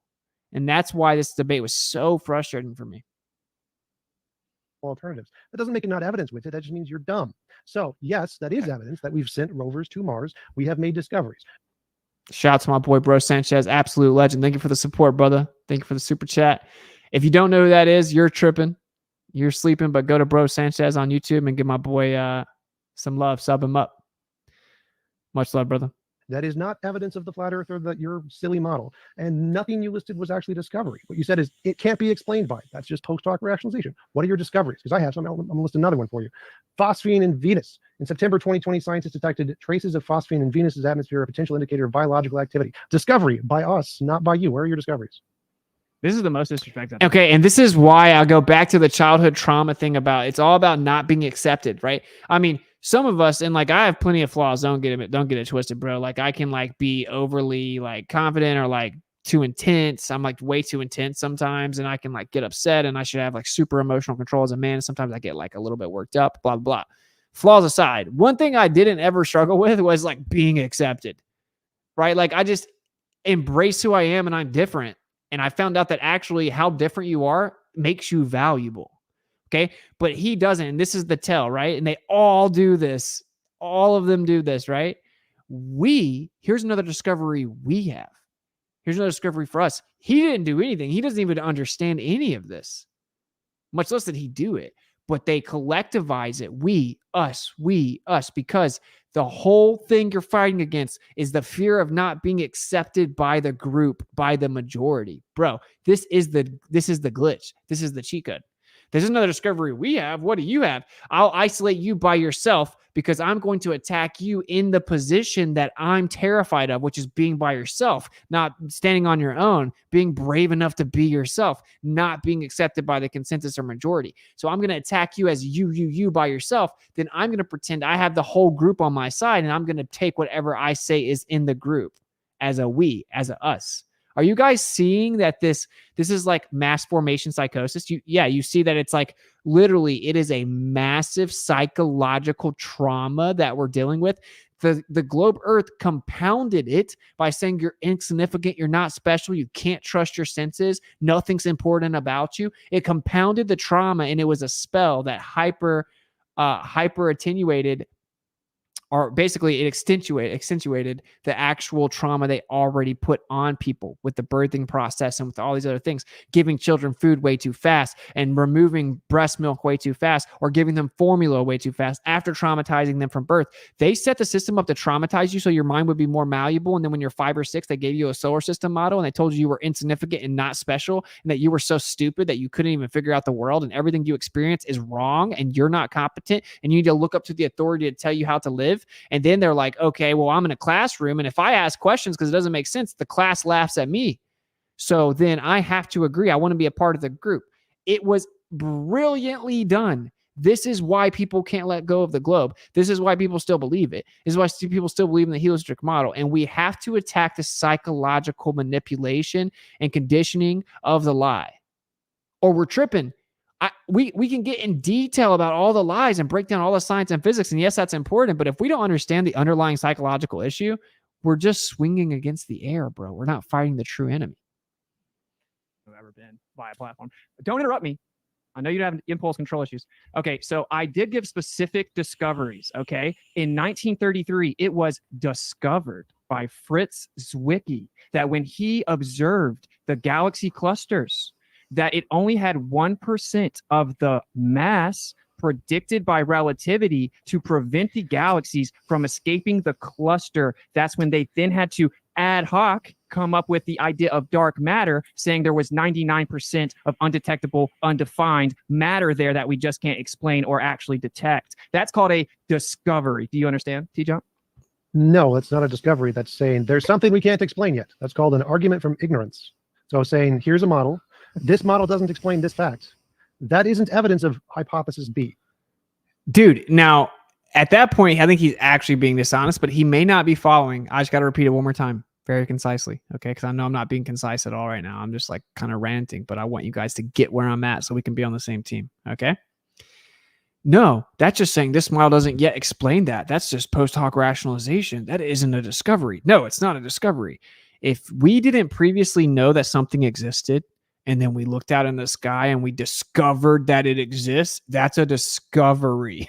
We saw and observed something for the first time we didn't previously know existed, which is galaxy clusters with galaxies not escaping despite there not being visible mass there. So there's no matter to really hold it there, but it's staying there anyway. That was a discovery. discovery. 1933 Witsit. Google, who discovered dark matter? It's going to tell you Fritz Zwicky.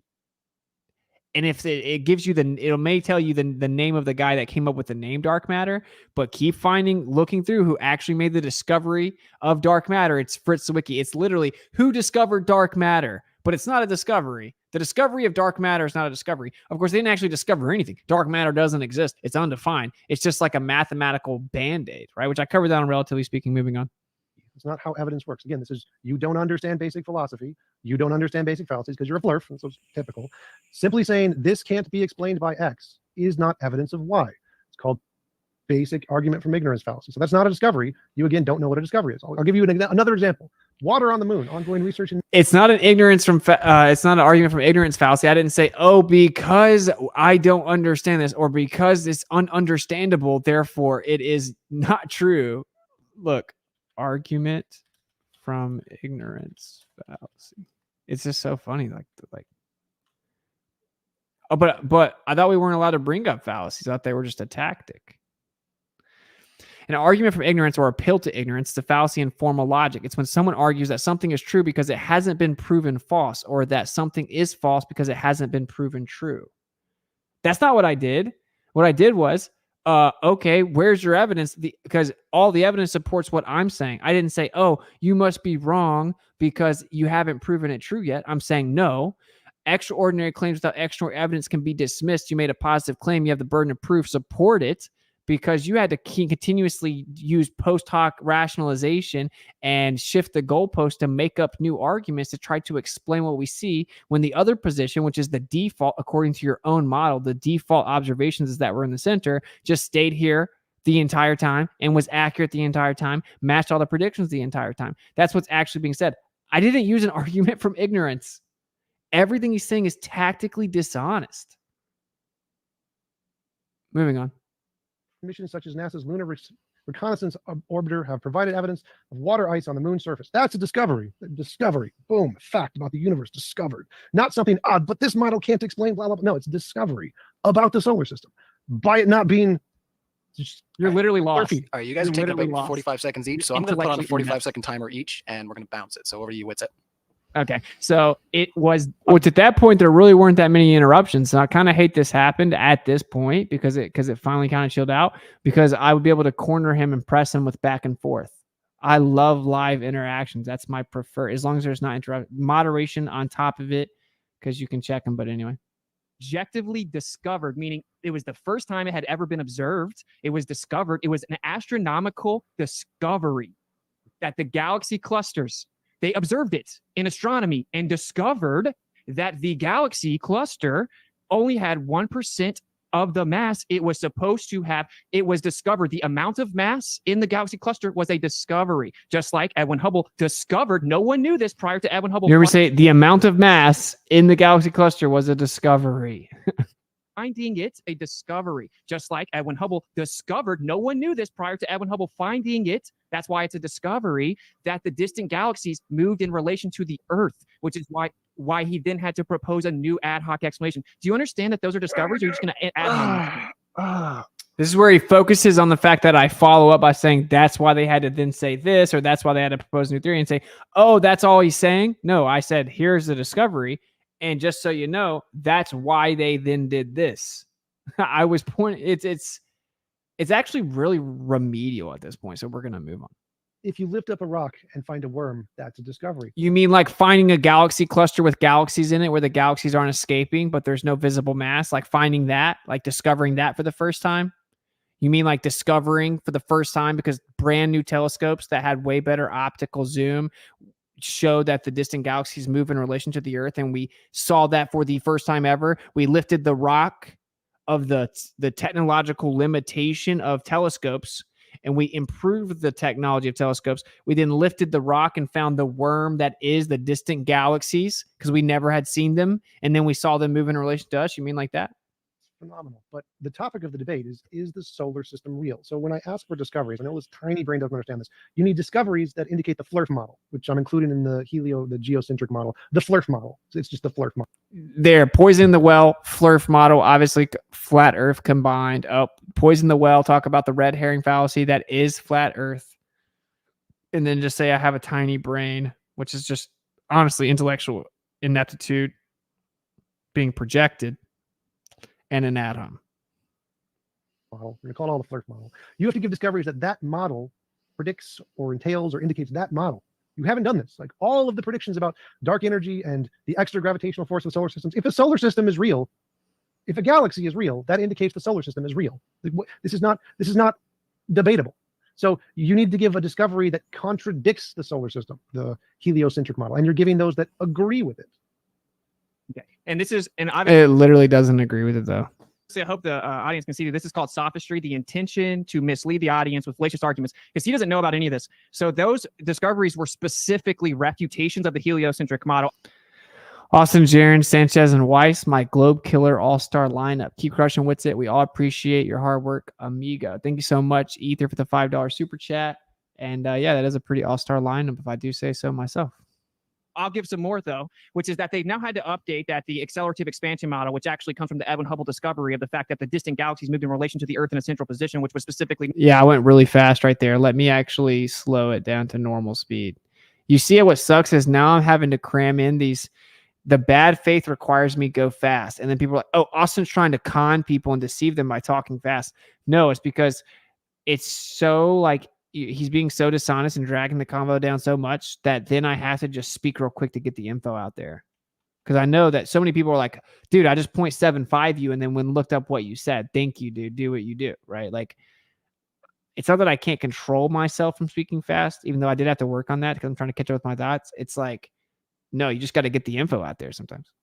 Heliocentric. And obviously, I hope the audience can see that this is called sophistry, the intention to mislead the Let me actually slow it down. Playback speed, 0.75. audience with fallacious arguments, because he doesn't know about any of this. So those discoveries were specifically refutations of the heliocentric model. I'll give some more, though, which is that they've now had to update that the accelerative expansion model, which actually comes from the Edwin Hubble discovery of the fact that the distant galaxies moved in relation to the Earth in a central position, which was specifically not predicted by the heliocentric model. They proposed the idea of dark energy to now explain that space is expanding superluminal speeds over 4 times the speed of light, and they don't know what dark energy is to this day. A geocentric model has no problem. It doesn't have accelerative expansion, and everything moves in relation to the Earth because the Earth is in the center. All astronomical observations ever show the Earth in the center. So everything Witsit said is just That was like low-key. Dark energy exists. It was low-key pretty funny. Retired Navy. Earth is flat, level, and truth. Hey, Ironwork 92,000. Thank you for the $20 super chat, brother. And yeah, bro, you are correct. Check them out. Thank you for support. You went onto the water and discovered that it was a plane. I believe you. Because every time I get near the water, I'm like, bro, how are we still having to fight this? Whether we're in the center or not. So complaining about dark energy just shows he doesn't understand his own model, because guess what? Everything's expanding out in every direction, whether we're the center or whether the sun's the center. So literally dark matter and dark energy. It makes you sound drunk. Yeah, I should maybe I should start like a Witsit slowed down clips channel. Tell you nothing about whether or not the sun or the Earth is at the center of the sun. It's completely irrelevant. Both data sets for extra gravity in other galaxies and expansion of the universe are there, whether we're the center or not. He's just saying things that he doesn't like about real science and complaining about it and thinking that, well, he disagrees with it, therefore it works for his model. No, you need to provide evidence. Ballers always say everything in space is spherical. Last I checked, galaxies are flat. That's correct. And honestly, the entire universe is relatively flat, like pretty much exactly flat. And they call it the flatness problem, like within their own paradigm. And it's a problem because it requires just the perfect amount of energy density for it to expand out. Let me actually explain that. But so like they say there's a singularity, little tiny, infinitesimally, unimaginably small points. And that's where the Big Bang started. And then there was a Big Bang and it exploded, effectively expanded in all directions. Okay. And so if it explodes out, if you throw a grenade and it explodes out, well, for one, if you throw a grenade, there is a center. It's wherever the grenade was. Everything exploded out from that center where the grenade was, right? Two, if it explodes out in all directions, you're going to have negative or positive curvature, right? Because it's going to explode out. It's not just the grenade's not going to explode out and then just stay flat. It's going to go in all directions. Somehow it exploded out, but then just remained flat.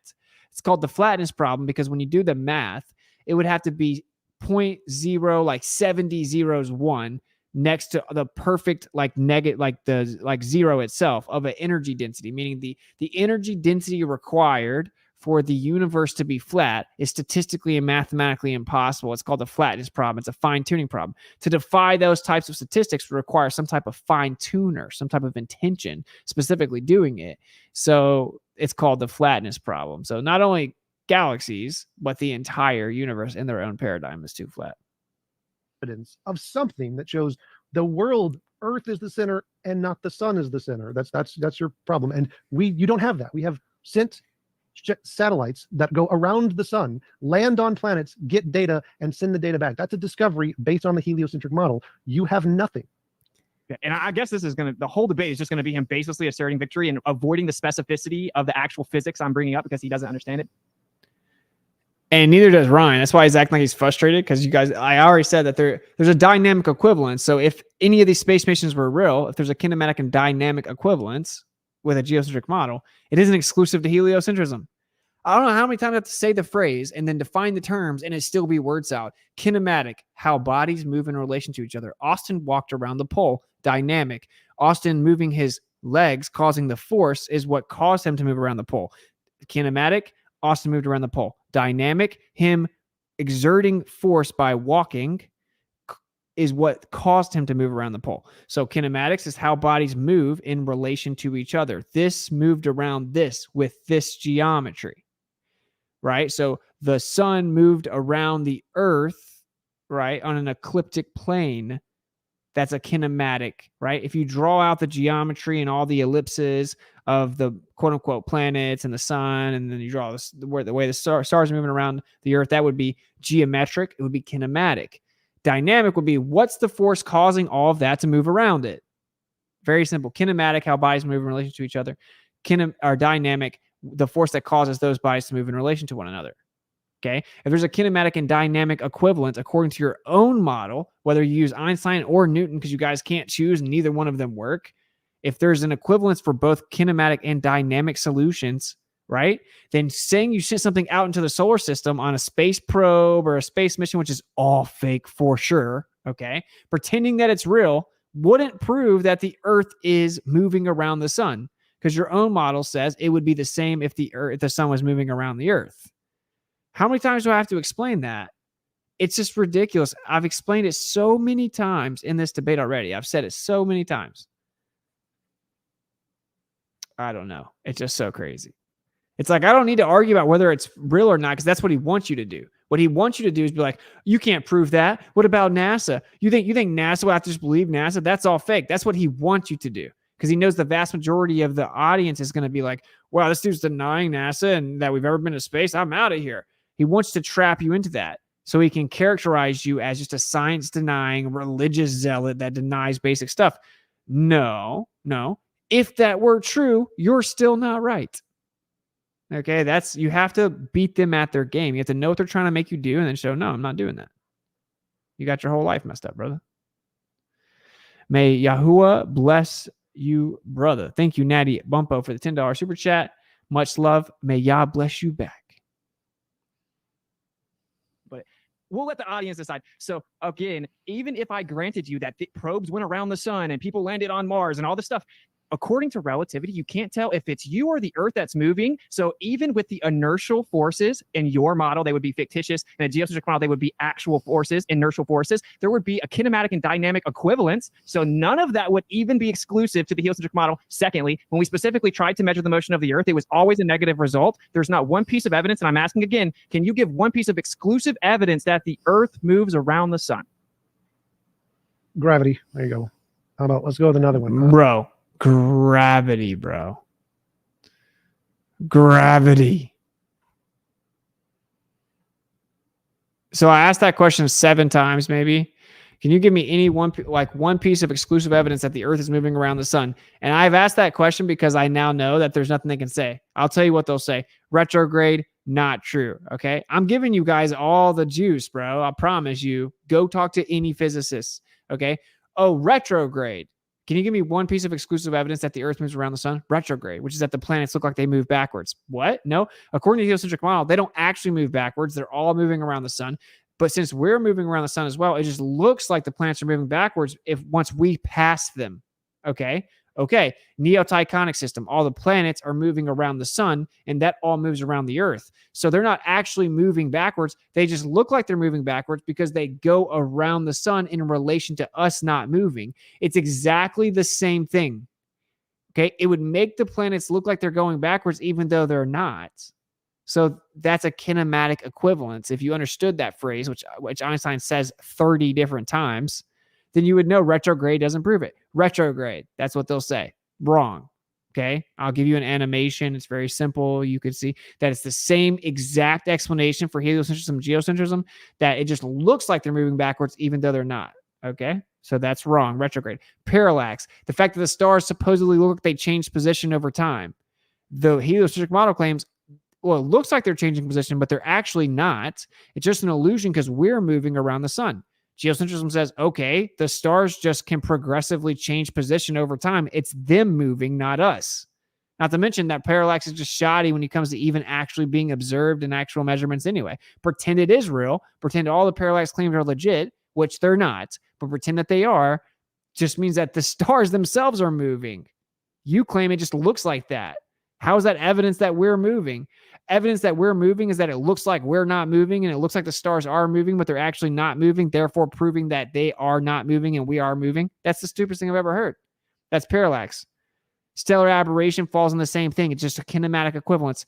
I don't want to take too much time on this. That's like really the primary ones that they'll say. They'll say stuff like lunar phases or like phases of the planets. No, if the quote unquote planets moved around the sun, then it would cause the same thing. It would go in between us and the sun as it moves around, right? So it would be the same exact thing on a geocentric model. They have nothing. I've looked at everything. There is no evidence that's exclusive to the Earth moving around the sun. So that's why I ask, can you give me any evidence that's exclusive to the Earth moving around the sun? You have to use the word exclusive, meaning it can only be explained by us moving around the sun, right? Actual exclusive evidence. I gave you the answer that they're going to say. Now you can't be defeated in a debate about it. So you're just going to get a bunch of fallacies, ad homs, diversions, etc. Like I'm giving you guys the lethal weapons. And it's not because I'm special, just because I invested a lot of time into it and then discovered the best that anyone come up with, went and researched it and found out that they're wrong. Anyway. Osiris Rex mission. October. Oh, but of course, he said gravity, and I've said maybe 30 times in this debate now, dynamic equivalence. Dynamic is the force that makes bodies move in relation to each other. That is called gravity in their paradigm. So if I say, can you give me one piece of exclusive evidence that the Earth moves around the sun? And someone says gravity, then they don't understand the phrase dynamic equivalence. It's just all so goofy, dude. 2020, NASA's Osiris Rex spacecraft successfully collected a sample from the near-Earth asteroid Alexander Skur, hey, thank you for becoming a miswit. Bennu. This is based on all of the equations that demonstrate the heliocentric model that prove gravity goes inwards towards objects with greater mass. And this has been and it's just so stupid. Thanks for waking me up to the flat Earth, Austin. Forever grateful for your work. Thank you, Alexander, for the kind words and the support, brother. I'm glad that I was able to help wake you up to the true nature of the world. That is why I do this. So thank you so much for the support. That gravity causes things to move inward to the bigger mass. Dynamic equivalence. If you believe in gravity, which by the way, gravity is actually just look up these. Okay. Non-point specific, meaning it doesn't have a specific direction it has to go. It just goes wherever it does based on pressure mediation or seeking equilibrium. Quote unquote gravity, the phenomena called gravity. It's a non-point specific. Emergent, meaning it emerges from something else. It's an effect. It itself is an effect. It's an emergent property of the oscillations, the vibrations, in the fluid-like background medium. Now, it's funny because Newton said it was just a force in and of itself, and it just doesn't have a time variable. It just instantly goes from immense distances. That's why Newton said, I don't even believe in my own theory, really, because I can't tell you how in the world it could instantaneously do it unless there's some type of medium interacting between the two, right? But then Einstein comes around and guess what he says? Basically the same thing, that gravity is an emergent property. Gravity isn't a cause. It's a force, but it's not a force, but you can think of it like a force because it's just the effect, emergent property. It's Einstein said gravity is just the effects of the bending and warping of space and time. Meaning, if something's vibrating and it bends and warps in the background medium, and then you have an emergent property, which is just quote unquote gravity, right? Just an effect. Now, those are more nuanced, but I hope you guys understand it. But that's why when I say this phrase, well, no, actually gravity is nothing more than a non-point specific emergent property due to the oscillations of the fluid-like background medium. That's not word salad, just because I say it fast. Okay. This discovery that's been proven. So there you go, done. And again, you haven't given any examples of anything that indicates geocentrism. Nothing. You keep saying, hey, here's facts about other solar systems, about relativity, which doesn't say Never said all other solar systems. That's ridiculous. And many times I explained that all astronomical observations ever show that the Earth's in the center, but I've given no evidence, remember? Cruz Macias, probably said that wrong. My bad, brother. Thank you for the very generous $50 super chat. Appreciate the gravy over the past 2 years, Witsit. Just giving back since that info helped me stand on my own in the truth. Always concise, even if going fast with dense info. Right there with you on these debates. Come at me with your sophistry. Thank you so much for the support, bro. And I do like occasionally hearing like, bro, don't slow it down. I like that you lay it all out and let people catch up. I go back and forth on what I should do about that. But thank you so much for the support. Very generous, brother. Anything about heliocentrism. It's just, hey, relativity can't tell the difference. Great. That isn't evidence of your model. Again, that's an argument from ignorance. Which it doesn't understand basic philosophy. And they say, but it can be explained by multiple hypotheses. Post hoc rationalization, which is covered by Basic Philosophy 101, which it needs basic education. This is all add-ons, bro. Yo, Austin, glad to see your comeback. That dude literally blinks one eye at a time, bro. P.S. Believing in a globe Earth by definition is a mental illness. That's true. Yeah. Like believing that there's 5,000 genders, right? Like the inability to perceive reality due to experiential evidence. Mental illness. That is pretty funny. It literally is. Flat Earth Subgenius Society. I've met you, brother. You're very cool. And hopefully we'll see each other again in the future. Thank you for the support, brother. All you have is atoms. So the evidence is all astronomical observations ever show that Earth's in the center. The current heliocentric model literally says, yes, it looks like we're in the center, and that all astronomical observations will look like we're in the center because the universe is accelerating and expanding in all directions. And it uses the analogy of like an ant on a balloon that's blowing up. And since the balloon's so much bigger than the ant, as it looks around, it thinks it's in the center. But it's actually not in the center. It's just expanding in all directions. Or a raisin in a loaf of bread in the oven, which is the infamous example that Hubble gave to explain a distant galaxy showing us in the center. When you say I have no evidence the Earth's in the center, no, literally, all astronomical observations in the history of astronomy show the Earth's in the center. Your model claims it's just an illusion. That's a fact. That's like the dumbest thing I've ever heard. If you turn your head to the left and the right. Well, this is the funniest part of the debate, maybe. Observations in the history of astronomy show he's like a cartoon or something. Earth's in the center. Your model claims it's just an illusion. That's a fact. That's like the dumbest thing I've ever heard. If you turn your head to the left and the right, guess what? You're going to appear in the center because you can only see the same amount of distance in every direction. So it looks like you're in the center. Is that evidence you're actually in the center of the universe? Because when you Bro, check this out. This dude just said you have a limit to how far you can see, and you see in a circle, basically a limit in all directions. And so it looks like you're in the center. Oh, welcome to Flat Earth. That means you have an azimuthal grid of observability or a vision. We see in a dome, a personal atmospheric dome. That's crazy. So your model claims that there is no limit to how far you can see, and you can see infinitely in all directions in perfectly straight lines. This dude said, when I explained that all observations make us look like we're in the center, he said, that's the dumbest thing I've ever heard. You're saying because we can't see forever so that we see a certain amount in each direction, so it looks like we're in the center, that means we're in the center? Wow, this dude doesn't understand it. That isn't what the claim is. The claim is that since it's actually expanding out, your local region looks like it's moving It looks like you're in the center because it's expanding and blowing up away from you. So you can't really tell that you're not in the center, because since everything is moving away from you at all points on the balloon, it looks like you're in the center. It's not that you have a limit to your perspective or your view. It's that it's expanding. Okay, because they claim you can see forever. The edge of the visible universe, they can't even tell you specifically why they claim they can't see further than that, other than just a lack of optics. And if they improve the optics, they'll be able to see even further, because they claim that light can go infinitely far and that we can see infinitely far away. They don't claim there's a limit to perspective. They claim that it's because it's actually expanding and inflating. So he said that's the dumbest thing I've ever heard, and he doesn't even understand what it actually is, and he invoked an argument that means all astronomical and celestial observations work on a flat Earth. If we have a limit of view that makes a dome, it explains everything. The size of the sun not changing, the actual location and direction that the sun sets and rises, celestial navigation of 1 degree per 60 nautical miles, right? Everything, which that is how we see. That's why we make measurements in azimuthal grids, and that's literally how it works. And I've covered that with eyes to see on my YouTube channel whenever I covered exactly why we have southern star rotation, all of that, right?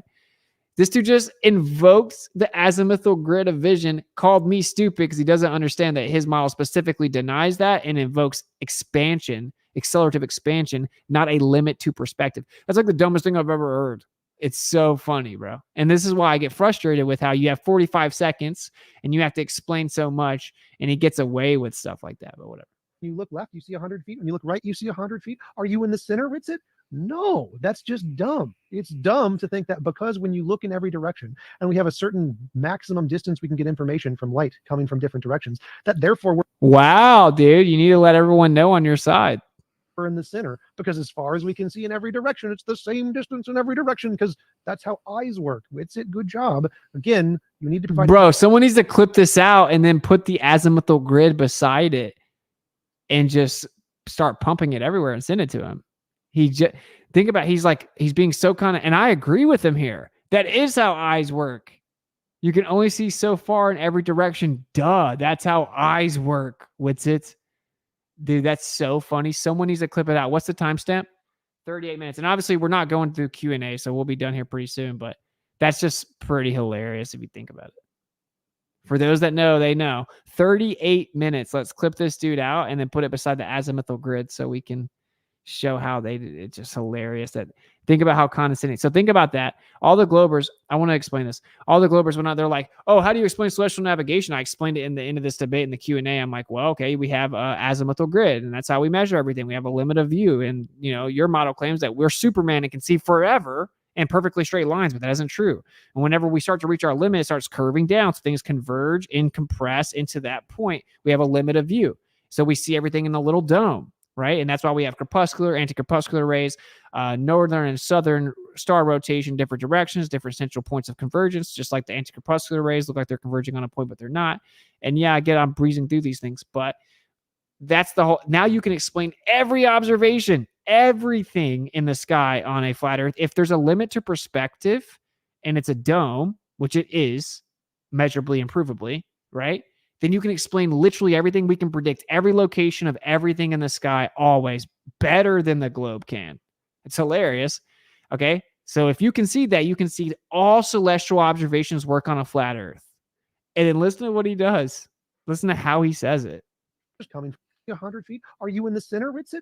No, that's just dumb. It's dumb to think that because when you look in every direction and we have a certain maximum distance we can get information from light coming from different directions, that therefore we're in the center, because as far as we can see in every direction, it's the same distance in every direction, because that's how eyes work. Witsit, good job. Again, you need to provide evidence and discoveries, geocentrism, and you haven't. Does not dispute the actual argument. Exactly when I said that actually all astronomical observations show the Earth is in the center, and your model had to say there was an accelerative expansion because everything makes us look in the center. Then I had to explain with a very elementary example of raisins in a loaf of bread or an ant on a balloon. He avoids that entire argument, just says that I'm dumb, and then invokes the azimuthal grid, making all celestial observations work on a flat Earth. How hilarious is that?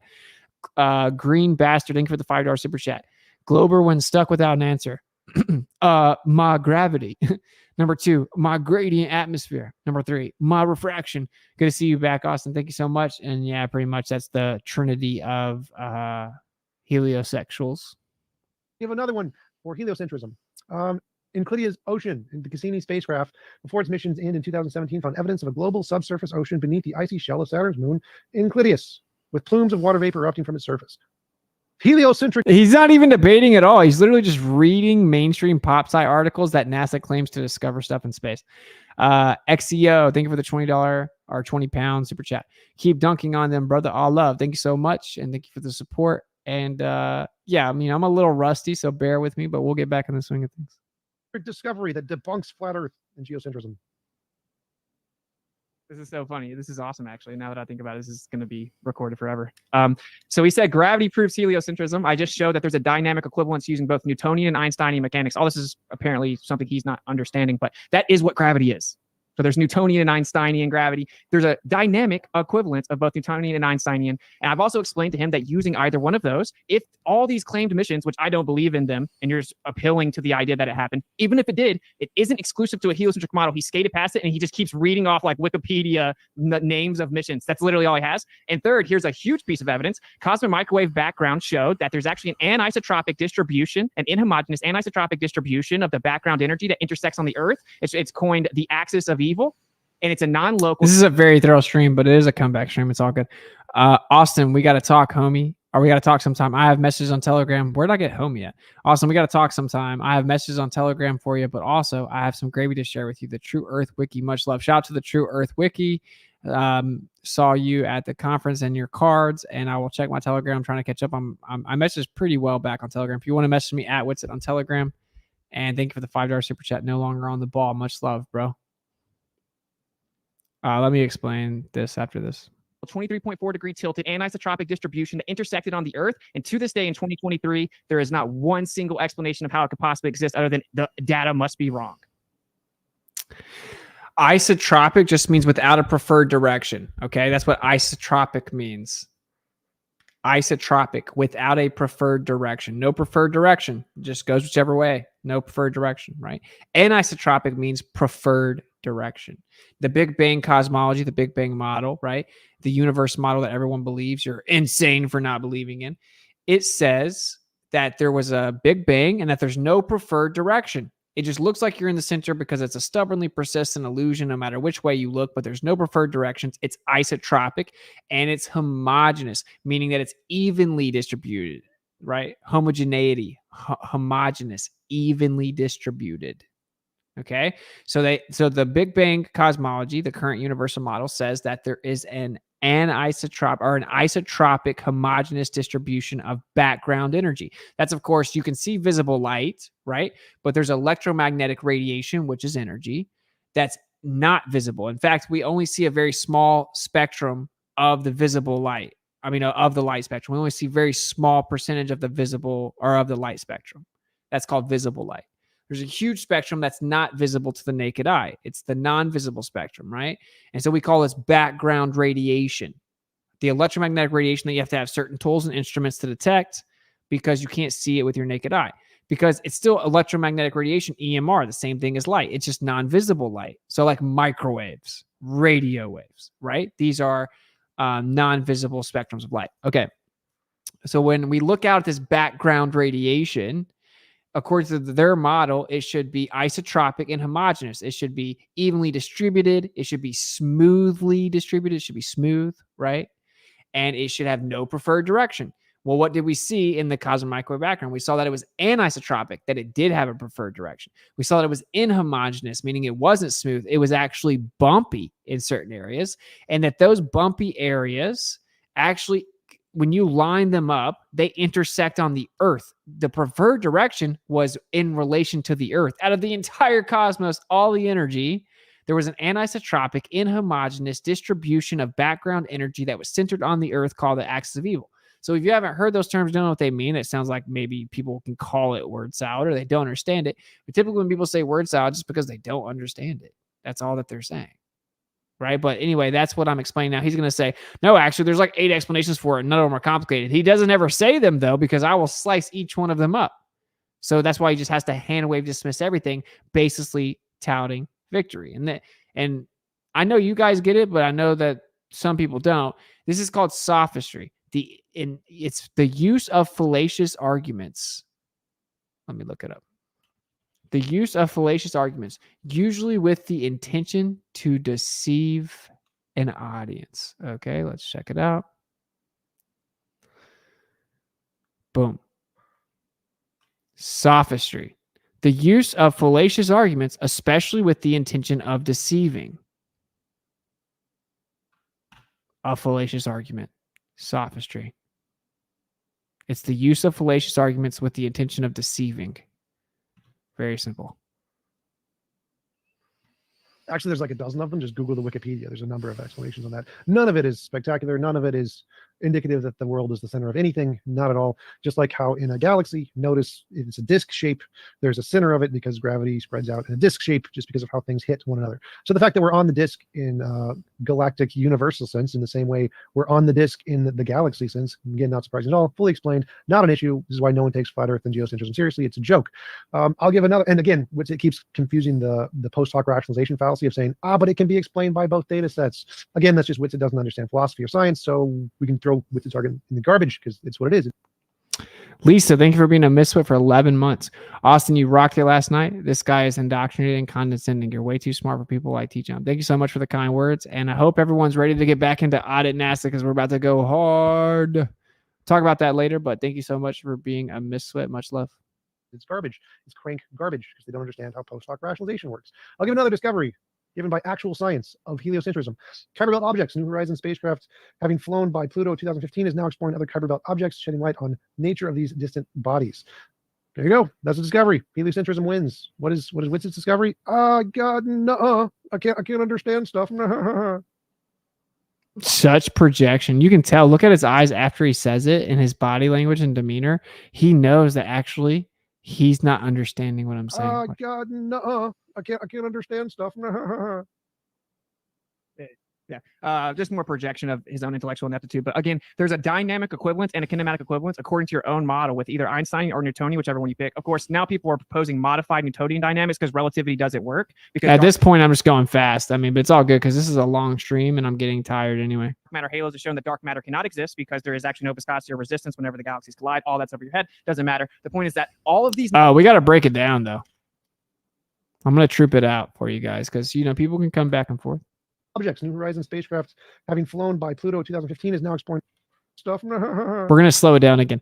Missed you, brother. That debate was so redundant on TJ's side. Yeah, I agree. That's why I started just trying to, like, just throw tons of information out there for people that are actually honest. But thank you, QCZ.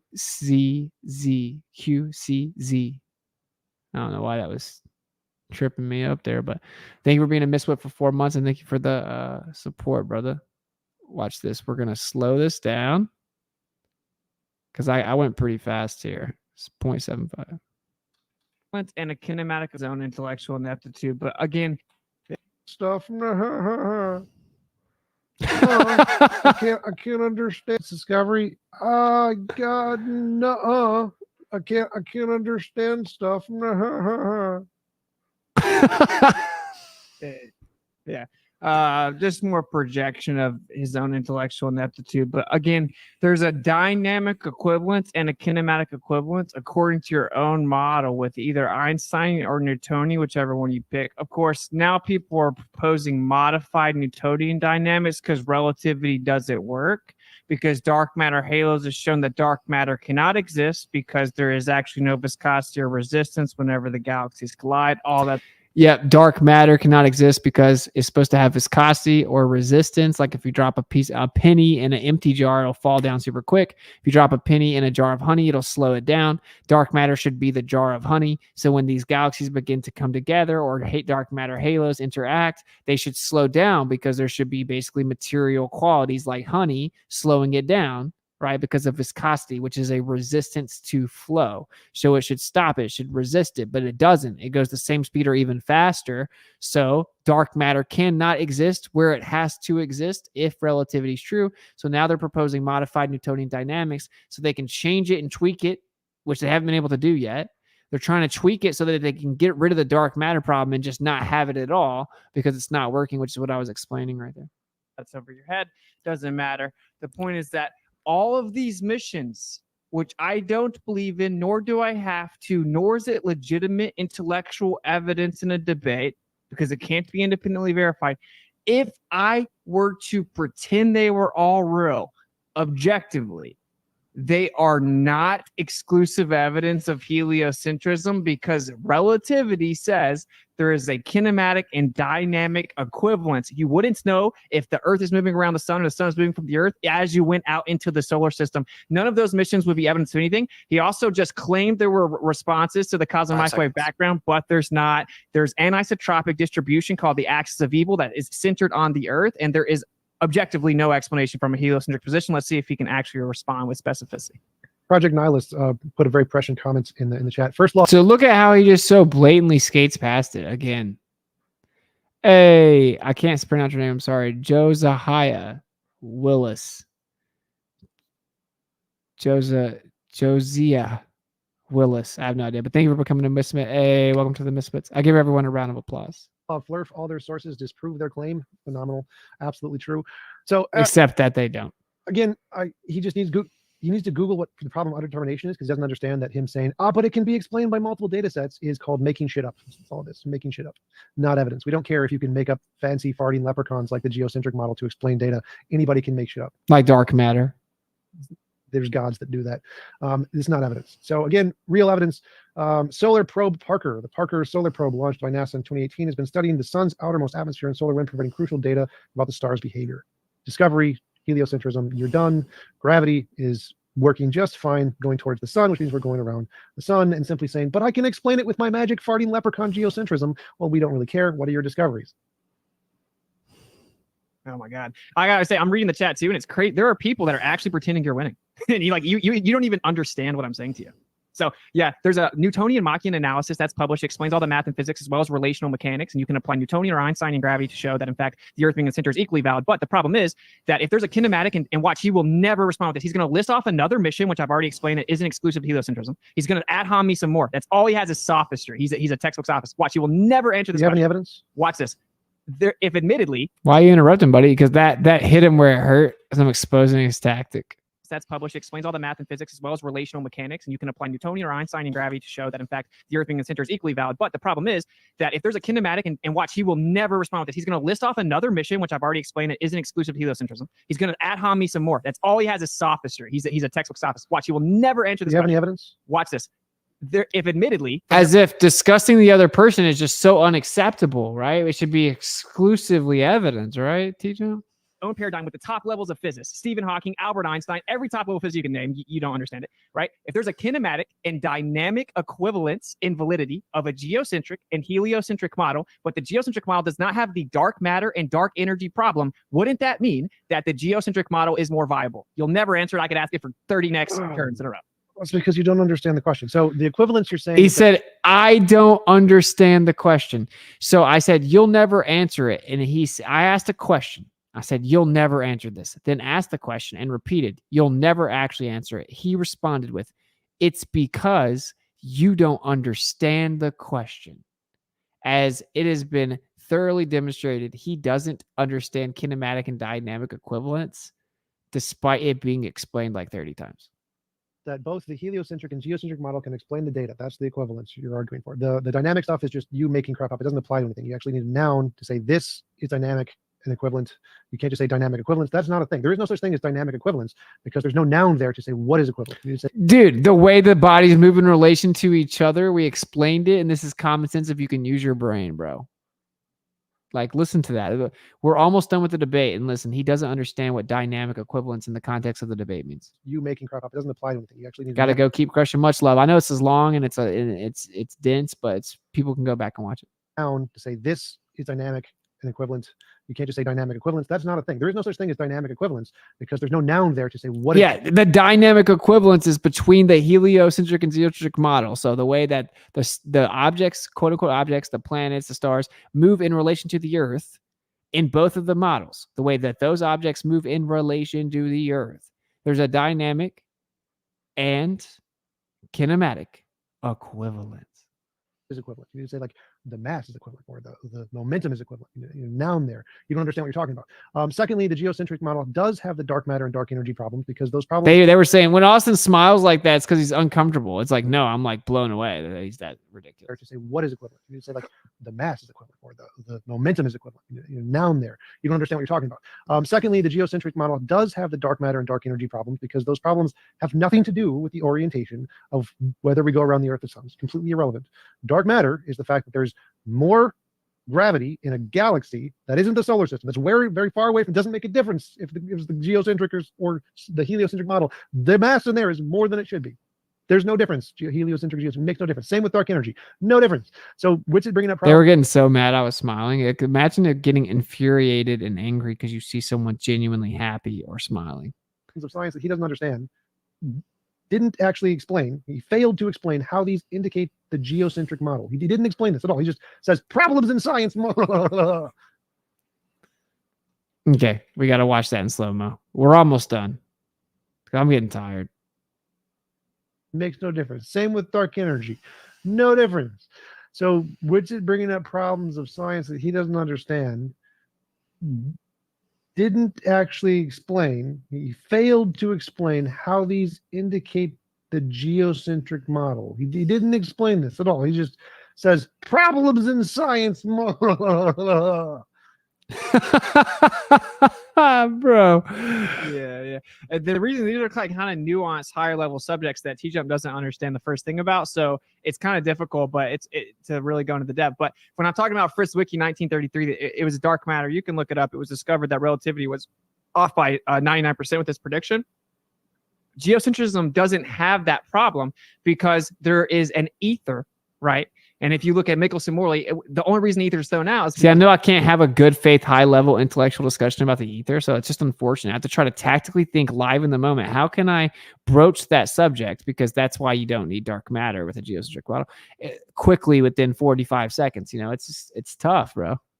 Well, if the Earth is orbiting, there can't be an ether. Well, the Earth isn't orbiting. There's no evidence for that ever. The default position is that we're in the center. That's what all empirical evidence shows. Occam razor necessitates we say that. So to prove that it's the other, you would have to actually provide evidence. Anyway, so the ether gives a substantive quality. Therefore, you don't need dark matter. Also, the Earth being in the center, you don't need an accelerative expansion.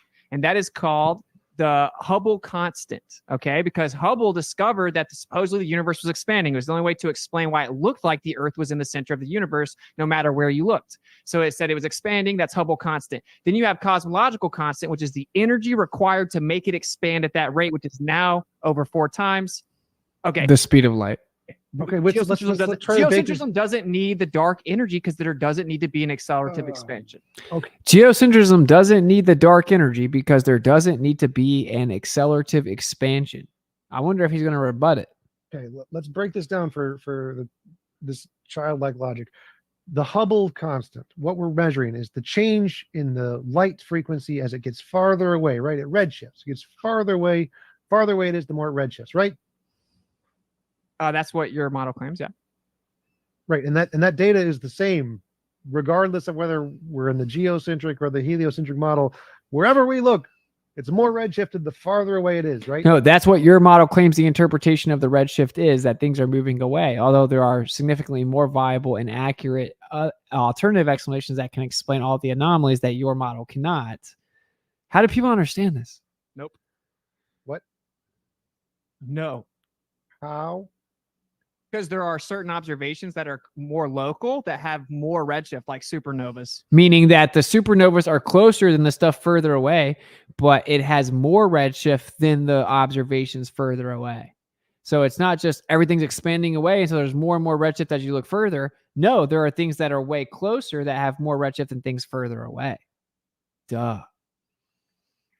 Clearly, but that's not the question. The question is Clearly. do the farther away we look, is it more redshift? It's saying there's No. a closer thing that's redshifted. I didn't care that. There's a closer thing that's redshifted, tactically dishonest. No, there's a thing that's closer that has more redshift than the stuff further away, buddy. But then I just realized it's just a waste of time. So I just move on to like, yes, in general, as we look out and like quote unquote free space, right? Like there's a little bit more and more redshift as you look further away. And that's because we're in a giant torus field, electromagnetic retardation, and there's light attenuation the further away you are. Wasn't the question. The question is does the farther away we look, things Typically, always yes. get more redshifted? Typically, The yeah. farther away, yes. No. Typically, they always get more redshifted. No, I just explained supernovas, for example, and there's many other examples like blue shift where it shouldn't be, etc. And that's the same. This dude just said you conceded the point. That's what I'm saying. Look, I conceded the point. No, I just knew to save time, right? I just said, sure, in general, typically, it's like, do people not listen to the words? You conceded the point. No, I didn't. I said, typically, when you look further away, right? Typically, there's more redshifts, which is true. We're in a giant torus field. There's electromagnetic retardation. So the further you are from the center, the more centrifugal divergence there is away from the central vortex. This is basic magnetics, okay? So the further away you are from the center, the further out it is diverging. Thus, you have more redshift due to electromagnetic retardation, which is a real phenomenon that provably causes redshift and blue shift and can be demonstrated and has been. In addition, the further away that the light is, the more attenuation that happens, which causes redshift, which can also be replicated and proven inside of a lab, inside of an experiment. Then I try to, it's so crazy that I listened, but he interpreted as he was right when he was not. Yeah, exactly. That's what I'm saying. That's what actually happened was I just knew that, like, what am I going to just keep going back and forth? Like, it's like, let's just get to the point. Even what you think is a home run, like, yeah, there's redshift, right? There's redshift. I wanted to go ahead and make sure the audience understood it because I know that if you listen back carefully, you're going to hear I refuted. No, it doesn't just always increase in redshift the further you go. We see things that are way closer that have more redshift than things further away, which shouldn't happen if it's just redshifting because everything's expanding away. But if it's electromagnetic retardation and supernovas are actually electromagnetic themselves, and it's because the strength of their field, right, causes a variance in the redshift, that makes sense. It's an additional divergence inside the overall divergence, so there's more redshift there. And I have a book called Seeing Red. You should look into it. It breaks it down how like the current model just doesn't work at all. Anyway. It's like, I just know that, honestly, these require good faith interactions. Like for me to be like, no, actually, a viable alternative to what you think about redshift, which doesn't work because of the anomalies like supernovas and blue shift where it shouldn't be, is electromagnetic retardation and light attenuation. That requires someone that actually understands what I'm saying and has good faith. On geocentrism, Well, I'm not going to waste my time. it's still the same, right? Well, different explanations, right? So light attenuation causes redshift. No, and I so don't- it's I don't care electromagnetic what- retardation. That's not the point. No, Both- It's not the point. So he's like, oh, you need dark energy. Think about how stupid this is. He's like, no, the geocentric model needs dark energy also because there's redshift, which is the Hubble constant. So since we know the redshift exists, because that's a real observation, right? I'm like, yes, there's redshift. Well, since we know redshift's just data observation, right? Then geocentrism also needs dark energy to explain the redshift. No, because you claim the redshift is because the universe itself is accelerating and expanding away, and the further away causes more redshift, the further away it is, right? But we don't need that because we aren't claiming that's what the redshift is caused by. His argument is so stupid, dude. Both over your have head. the same Wait. problem. That's the dark energy problem. Both have the same problem. Whether you No, call it something different doesn't We make it. don't have the same problem because your model claims that redshift is caused by accelerative expansion, which is where you get the dark energy problem. But the only reason we invoked accelerative expansion, right? Not we, but the current cosmology, is because the distant galaxies were moving in relation to the Earth and it should have not cared about the Earth at all. So it's like, how can we come up with an idea that explains why it looks like we're in the center no matter where we look? Okay, if everything was accelerating, expanding in all directions, 4 times the speed of light now, then that would make it look like we're in the center. We don't need that. The reason that everything looks like we're in the center is because we are in the center. So we don't have a dark energy problem because the geocentric model does not invoke accelerative expansion. In fact, it invokes a finite volume that has angular momentum revolving around the cosmos. And in fact, Edwin Hubble himself said this, and I hope that people are taking this to be edifying and really kind of trying to soak it in because there's a lot of stuff, but once you get it, you got it, right? It's like Edwin Hubble said, oh, if we're actually wrong about our assumed cause of redshift, if we're wrong, this is Edwin Hubble himself, right? Which is where you get Hubble, constant. He's like, if we're actually wrong about our assumed interpretation of redshift, then that would mean that the universe is actually finite, much more dense, much more local, and may I add, suspiciously young. Okay. So that's what he himself said, was like, oh no, it would be closed. It would be finite instead of expanding. It would be much more local. It'd be much more dense as opposed to the vacuum that's assumed. And it would be much younger as opposed to the immense 13 billion years that they claim that it is, right? They claim it's 13.5 billion years. Edwin Hubble himself said that. Okay, the only reason that he had to interpret a certain way was because that's the only way to explain the Earth not being in the center. And Hubble says himself, because we must avoid the horror of a special and unique position at all costs, even though the central position of Earth could never be debunked. We must avoid it at all costs, right? Because the special and unique position is horrific and intolerable. These are exact words and quotes from him. It's like just crazy. A difference. Both have the same problem. You said you explain it in a different way. That's fine. You can make up some far. What's your quote of him saying? Where's your quote of him saying that? I'd love to see that. It's in my geocentrism thing, in my geocentrism presentation back in the day, but I'll have to find it. What is redshift in your opinion? So light attenuates, right? So like if I shoot a laser through water, it doesn't go as far as if I shoot it through air, because the water's more dense and more turbulent, meaning like it moves, right? So the more turbulent and dense a medium, the greater the rate of attenuation. Attenuation just means absorption, right? So the light supposedly travels, right? So just set that aside, but the light gets absorbed into the medium. So you can't see it from as far away because it attenuates, right? Well, light, the further away this light is that we're seeing, the more it attenuates because it's going through more of a medium. Okay. So the further away it is, the more attenuation, which means the more redshift, which can be replicated on a local scale. Like if light attenuates more and more, it has more and more redshift. Right? It can actually be replicated. And of course, if it's a more dense medium, then that light can be way closer than they claim it is, just further than the light a little bit closer than it, even though it could be way closer than they claim, like billions of light years or whatever, and it would attenuate. Also, an electromagnetic field, a magnetic field, based on the fact that it diverges out from the center while simultaneously having the counter motion of convergence, right? The divergence and convergence of a magnetic field causes electromagnetic retardation, and that results in redshift and blue shift, and it can be demonstrated. You can even watch a video of it. Ken Willer has one using a ferrocell showing the magnetic field causing redshift and blue shift. You can look it up. Look up magnetic redshift. So we know that if we're in a giant torus field, this cosmos is actually just a giant magnetic field, a giant torus field, and it's a more dense medium. Then there's two explanations, and they're probably both present, which would cause exactly what we see. We're in a giant thing of redshifting because we're in a giant magnetic field diverging away from us. So we're in this giant torus field. So of course there's redshift. And when the light travels through the medium, which is not nothing as they claim it is, right? Because nothing does not exist, then it attenuates more and more. Okay. And some people call that tired light, right? So you have light attenuation being proportionate to redshift and electromagnetic retardation causing redshift and blue shift. The reason sometimes we see like stars blue shifting and stuff is because they have their own individual magnetic field. And so we're seeing it based on its distance inside the medium relative to its magnetic field and the strength of that field relative to our viewing position, relative to the overall divergent field that is the cosmos that contains it, because it's finite and is a finite volume. So that's an explanation for redshift. I'll try to remember to send you the quote though. Already fairy dust to make it up, but that means yours is worse than the ones that are based in real science.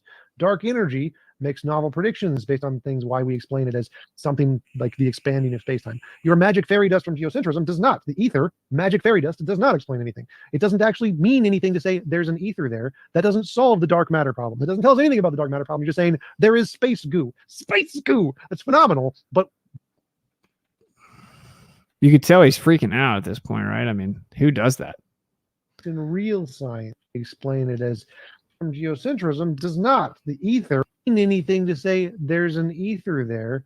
That doesn't solve the dark matter problem. It doesn't tell us anything about the dark matter problem. You're just saying there is space goo. Space goo. That's phenomenal, but that doesn't solve the problem. You still have the problem, and you still have to make something up to solve it. Okay.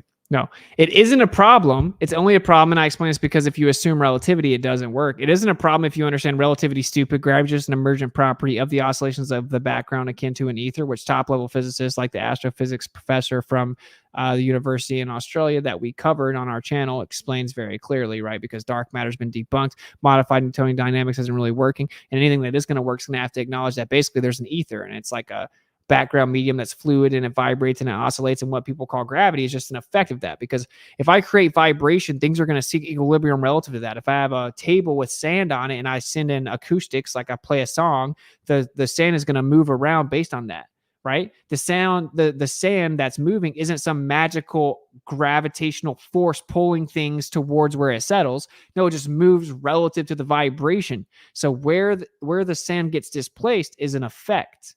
It's an emergent property. The displacement of the sand is an emergent property due to the oscillations or vibrations of the air that is sound. That's what gravity, quote unquote, is. There's oscillations, vibrations, frequency, and then everything is just seeking equilibrium relative to that. It's displacing and finding its position relative to the vibrations, right? So it's an emergent property based on the oscillations of the background medium.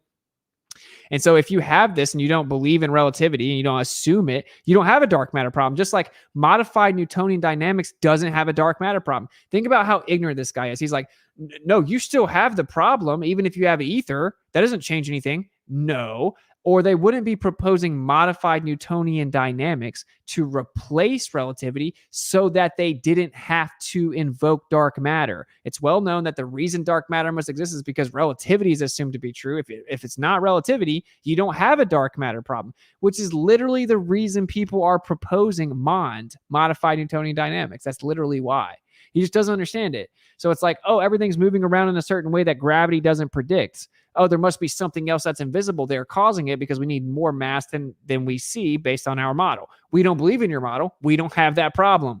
Okay, there's electromagnetic fields inside of a fluid-like background akin to an ether. Therefore, we don't have the dark matter problem, just like modified Newtonian dynamics doesn't have the dark matter problem because they throw relativity out. This is very basic stuff. And the thing you're making up has no basis in reality, therefore yours is worse.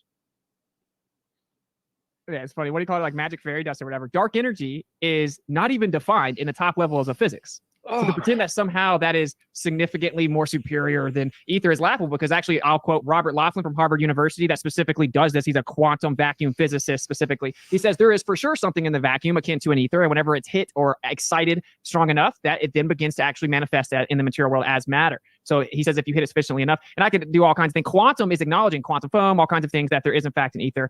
We know there's an ether, but heliocentrism can't have it. So what it does, it says the quantum realm is different than everything else because you can't have an ether on the cosmological scale inside the heliocentric model. That's your own problem. But whenever he said that ether was somehow like fairy dust, it's so funny because everyone knows that dark energy is not defined and no one knows what it is. In fact, they looked at the quantum vacuum. It was off by 10 to the 120th power for the amount of energy needed in the universe. So they can't even come up with a theoretical what it could be. It doesn't make any novel predictions. No one even knows what it supposedly is. It's just needed to explain how the universe has to be expanding over 4 times faster than the speed of light. And electromagnetic rate retardation explains redshift on a geocentric position. You don't need expansion. So you think when scientists use the word dark energy, they're referring to something, like there is a thing they are referring to. There's like this new thing that they think it is. Is that what you think they're referring to when they say dark energy?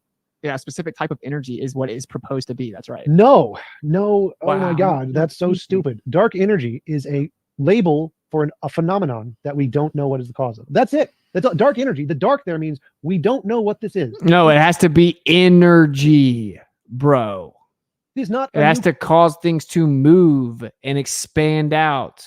Force equals mass times acceleration in your paradigm. In order for things to move, there must be energy or a force. There must be an energetic cause of the accelerating expansion that your model requires to be true. If you don't have that, then the Earth is in the center of the universe. It isn't just, oh, unknown thing, let's randomly call it energy and randomly call it dark. That isn't true at all. Kind of energy. It is not a new kind of particle. We're not saying that. When scientists say there is dark energy, what they mean is there is this data that we see. It's not a new kind of energy, except that it's literally a kind of energy we don't know about at all, and it must be a new kind of energy. And we don't know what it is. So the geocentric. We don't know what it is, but it's not a new kind of energy. model has the same dark energy problem. It is a thing that we see and we don't know what it is. That's it. Except we literally don't, because the only reason you need dark energy is to explain how the universe could be accelerating and expanding. And on geocentric model, you don't need that, because we don't have to explain it accelerating and expanding to explain the reason that everything moves in relation to the Earth, because the reason it does that is because the Earth is in the center. Explain that 12 times in this debate already. That's all it means to say dark energy. That's all it means to say Oh, dark what's it got wrecked? matter. We're not actually claiming this new thing that is the dark energy. It's the dark, like, no, it just means unknown phenomenon, which we labeled this. That's it. So the geocentric model and the heliocentric model both have the dark energy problem because there is a phenomenon. We don't know what it is. This was Georgia versus UT Martin. UT Martin, bro. I actually went to school there for a semester. Got to get a dub under the belt for your return. Yeah. Yeah, I took this debate last minute. Thank you so much for the super chat, Natty Bumpo. Thank you so much for the support and kind words. It is, and this is the label for it, called dark energy. It's not an actual claim of what it's supposed to be made of. Witsit, it's just a label for the unknown phenomenon. All right. What about this don't you get? Before we kick it back over to Witsit, we got about 20 minutes before we go into Q&A, and he becomes animated in relation to his insecurity, right? So like his animation is proportionate to insecurity. let me know what you guys are thinking. We're almost done, because once this is once I'm not doing Q&A, I'm wrapping up. My eyes are getting heavy. But I did give you guys almost a 3-hour show, you know. You would prefer me to be off the mute when I'm doing the timing, because some of you guys are in the live chat saying you're muted, mod, but I intend to be muted because I'm just a sophisticated timekeeper right now to keep things fair. So back to you, Witsit, and you can let me know in the live chat what you think. Okay. So you saw how condescending he was when he was saying, you don't even know what dark means. It just means we don't know what it is. Okay. What it actually means is it does not interact with the electromagnetic spectrum. Dark means it isn't visible with light. It doesn't interact with the electromagnetic spectrum because we haven't been able to detect whatever it is. So we call it dark because it must not interact with the electromagnetic spectrum. It doesn't mean we don't know what it is. It means it doesn't interact with electromagnetic radiation. Okay. And when it comes to dark energy and dark matter, and he's going to try to play it off like that's what he meant to say, right? That's what he was saying. When it comes to dark matter and dark energy, it is a specific, either something that has material characteristics and something that has energetic characteristics, but no one knows what it is. The geocentric model does not need that, and it's 96% more viable because of that. You'll never specifically rebut it. You can't. There is no rebuttal. Literally, there is no rebuttal. Stupid is cringe here. Like, Witsit literally said it doesn't interact with the electromagnetic field, which is great, right? Does that tell us what it does do? No. What a red herring. There's no it to do anything. You said dark meant one thing. You were wrong. I explained why you're wrong. You avoided that and said, good job. Does that tell us what it does do? That wasn't the question. It was your ineptitude regarding understanding the terminology dark in physics, buddy. So here's the thing it doesn't do. Dude, if he was forced to sit through this review and actually listen in good faith, he would go into a state of depression, maybe. Wait, does that tell us what it is? No. So my claim was we don't know what it is. And he said, we don't know what it is, and we don't know it doesn't do this. Okay. Is that a claim we do know what it is? No. It's a claim we don't know what it is. We don't know what it is. We don't know what it's made of. And so we label it dark energy. If it interacted with the EM spectrum, we know what it is. We have some kind of data for it. We don't have any data for it. That's the dark energy and dark matter problem. We don't know what they are. We know some things they don't do. We don't know what they do. And so there's a data set that we don't know. No, we know what they have to do, which is they have to act. Dark matter has to be material, has to have material qualities that causes gravity for your model, and dark energy has to be energy that causes expansion. Duh. That's why they're called that. What it is, and we need to explain it. Guess what? Geocentrists have the same problem. We literally don't have explained it 50 times. We don't need dark matter. That's a relativistic assumption problem, and we don't need dark energy. We don't have accelerative expansion. They just explain it with magic space goo. There are explanations for dark matter, like WIMPs. WIMPs are a potential explanation of dark matter. You don't even need to invoke the ether to explain what supposedly is dark matter anyway. It can just be a fluid-like background. Like literally space could just be water. Like you don't even need the ether. Any other explanation of gravity. Gravity could just be electromagnetic in nature. It could be the electromagnetic push gravity. It could be anything. You don't even need ether or space goo, as you call it. You don't need that at all. But you actually need space goo, which is called dark matter, which makes up 83% of the supposed matter in the entire universe. We don't call WIMPs dark matter because dark matter is a class of an unknown. WIMPs are a potential explanation for the unknown. Magic ether space goo is a different potential explanation of dark matter. Both have the problem. He doesn't even know what WIMPs is. It's supposedly really dim, very thin, baryonic matter, which just means normal matter that you can like touch, like my desk, right? WIMPs is the idea that is actually weakly interacting matter, right? WIMPs, like this guy. And anyway, so like, yeah, matter. So it is specifically has to be material in nature, buddy. Dark matter, and both have hypothetical solutions. Witsit just doesn't get the basic problem of what dark means in physics. All right, a little extra time, Witsit. The audacity for him to act like I don't know what it means when I actually had to correct it. He said that dark means we don't know what it is. That's objectively not what it means in physics. It means it's undetectable due to the lack of interaction with the electromagnetic spectrum. And then I get it. You're coping. I get your coping. It's okay. Undetectable. So here's the reality. Stop interrupting me. Synonyms. Undetectable and don't know are literally not synonyms. You clown. Synonyms. Undetectable. Don't know. Synonyms. Those are synonyms, Witsit. Okay. They're literally not, though. Thanks. Yeah. So, and he said it's just a phenomenon. We don't know what it is. I was like, okay, well, no. Like, for example, with dark matter, it has to have material characteristics. WIMPs is a claim that it's baryonic matter. He doesn't even know what this stuff is. He's just like Googling like catchphrases and stuff. He doesn't know any of it, but it's a claim that it's super like small baryonic matter, right? That we can't. I was looking for the word dim. Really detect from these distances. Okay, that's the claim, but it's also been thoroughly debunked. I would also like to point out, and you can go to my channel and learn all about this. WitsitGetsIt, I cover this on Relatively Speaking show, right? But there are many physicists coming out saying it's like basically split camps now. It's like, okay, relativity so bad, dark matter so bad, we got to do away with it. Modified Newtonian dynamics might be the better option because dark matter doesn't work because the dark matter halos show that it actually doesn't match the predictions. My point again, though, is the geocentric model doesn't need dark matter or dark energy, which means it's 96% more viable than the heliocentric model. And again, the reason that it's specifically that geocentrism doesn't need, let me explain this one last time. We're going to have to get out of here.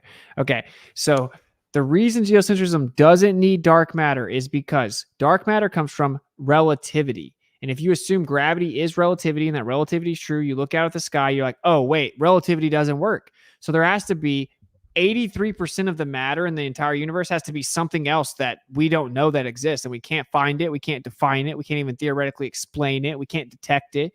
So my model predicts that there's 100 pennies. We only see one penny. I can throw my model out because clearly it's wrong. There's 100 pennies and I needed one. I mean, I needed 100, but there's only one.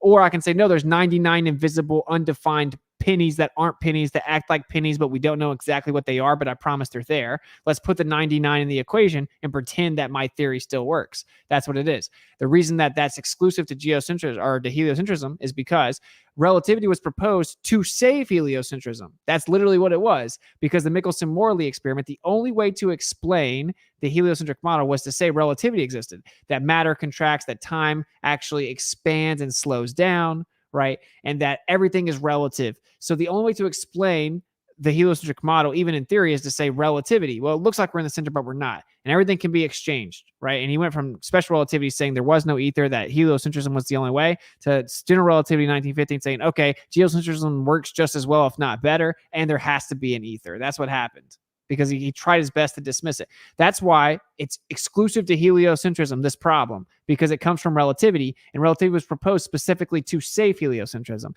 And the reason that you think that there's dark matter is because relativity didn't work. Dark energy, again, we looked out, we saw distant galaxies the first time we could see them. We didn't expect them to be moving in relation to the Earth if we were in a heliocentric model tucked away in this huge universe. It shouldn't be moving. It shouldn't care about us. There should be a Big Bang way over there, and everything's moving in relation to the Big Bang. Why would they care about where the Earth is? But the stuff we could see the furthest away was all moving around the Earth. So it's like, okay, if everything's moving in relation to the Earth, something's going on here. So they created the illusion. They say it's just a stubbornly persistent illusion, effectively. It looks like that because there's accelerative expansion to explain away why it looks like we're in the center. So the accelerative expansion is called Hubble constant, the rate at which the universe supposedly expands, because Edwin Hubble discovered that problem. So you have Hubble constant. So that's why the accelerative expansion, Hubble constant, based on Hubble's discovery, needs some type of cause to make it expand. That's where you get the cosmological constant, which is dark energy. Okay, the energy required to make it expand. We don't need any of that. And if you understand what I just explained, the history of it, and I've explained it 10 times, to where I know if someone watches this video and they choose to not understand it, they just either literally can't understand it, or they're just lying, or they're suffering from cognitus, which is probably what it is, right?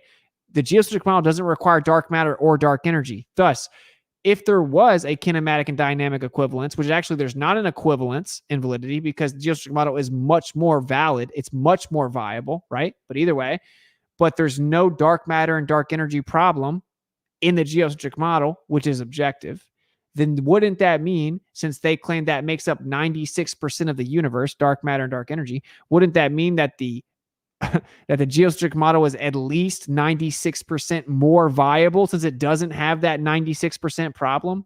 It is a slam dunk, irrefutable refutation. It's a refutation that cannot be rebutted. And Witsit is just kind of just blatantly dumb here. Dark matter isn't a thing. It's not a thing. It is an unknown phenomenon, which could be explained by a number of things. Witsit explains it with magic space goo. That is dark matter in his world.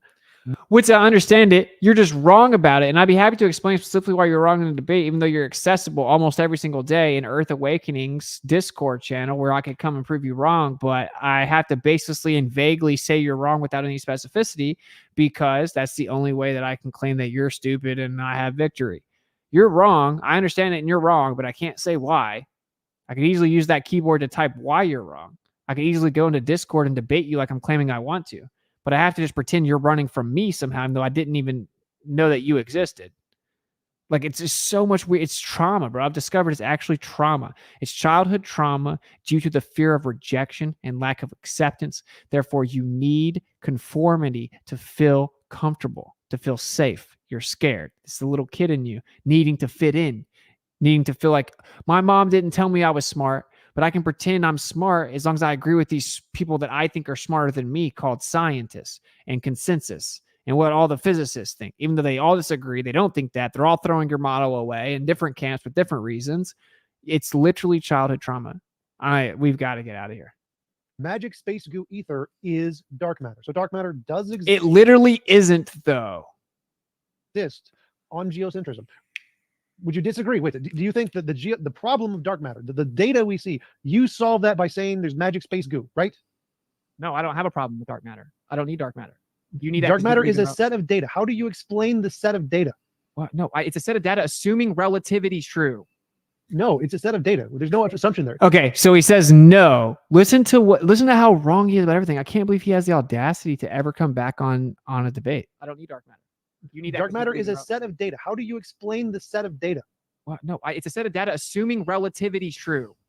No, it's a set of data. There's no assumption there. No, it's a set of data, no assumption. Literally, he's just wrong. We look at galaxies the whole time. There is more mass than what would be expected. He's like, oh, you know Austin's losing when he's laughing. No, I'm literally and genuinely laughing at how ridiculous what he's saying is. You explain that, right? You think the magic space goo holds it into place. Right? You think the magic space goo holds it into place. So you have an explanation of this data. That's my theoretical explanation, even though you could just have anything. You could just have gravity being electromagnetic in nature. Even your own side, half the camp now says modified Newtonian dynamics, so it doesn't need dark matter. You have to propose some other type of dynamic cause or force causing the motion to get rid of dark matter. That's all you have to do. You don't need dark matter unless you believe in relativity. It isn't complicated. This is crazy. So yeah, with the galaxies, I explained it, right? I explained that they made the observation that the galaxy should be leaving the cluster. The reason that there's not enough mass there, well, how do you determine not enough? Well, you have to have something that's giving you a prediction that there should be this amount, and there's not that amount. That something is relativity. That's why many people are proposing modified Newtonian dynamics to replace relativity to do away with the dark matter problem, because I just said it. Like, it's so crazy. I think did I talk too fast in the debate or what? Assuming dark matter, even though it's undefined, it doesn't work with dark matter halos and galaxy collisions and merging. Oh, for sure. So you were wrong again. The reason dark matter comes from relativistic assumption. Now, let me say this one more thing. If the Earth is in the center, when we make all our observations, we'll probably see that it looks like the Earth's in the center. The heliocentric model says, oh, it's expanding. That's why it looks like that. That's why you need dark energy, but we don't. Do you not understand the concepts? Again, so Witsit is dumb. Dark energy is a phenomenon that when we look further away, we see redshift. You see that in both different. It's so crazy. He just keeps saying it. It's so crazy. Ways to explain it is having the same problem and explain it with different hypotheses. That's all it is. Which is just no, it's not the same problem. The problem is the Earth is supposedly not in the center of the universe, but it looks like we are. That's your problem. I say the Earth is in the center of the universe. That's why it looks like we're in the center of the universe. How do we both have the same problem? You clown. Get this. I'm gonna go back to actual discoveries that actually matter, because what's it saying is stupid. This is the cope. This is coping now. It's to just, this is his childhood trauma. He has to cope. So he has to be like, oh, look at these scientists. Look at NASA. I'm on the side of these people. I'm the one that's smart. I'm the one that's accepted, right?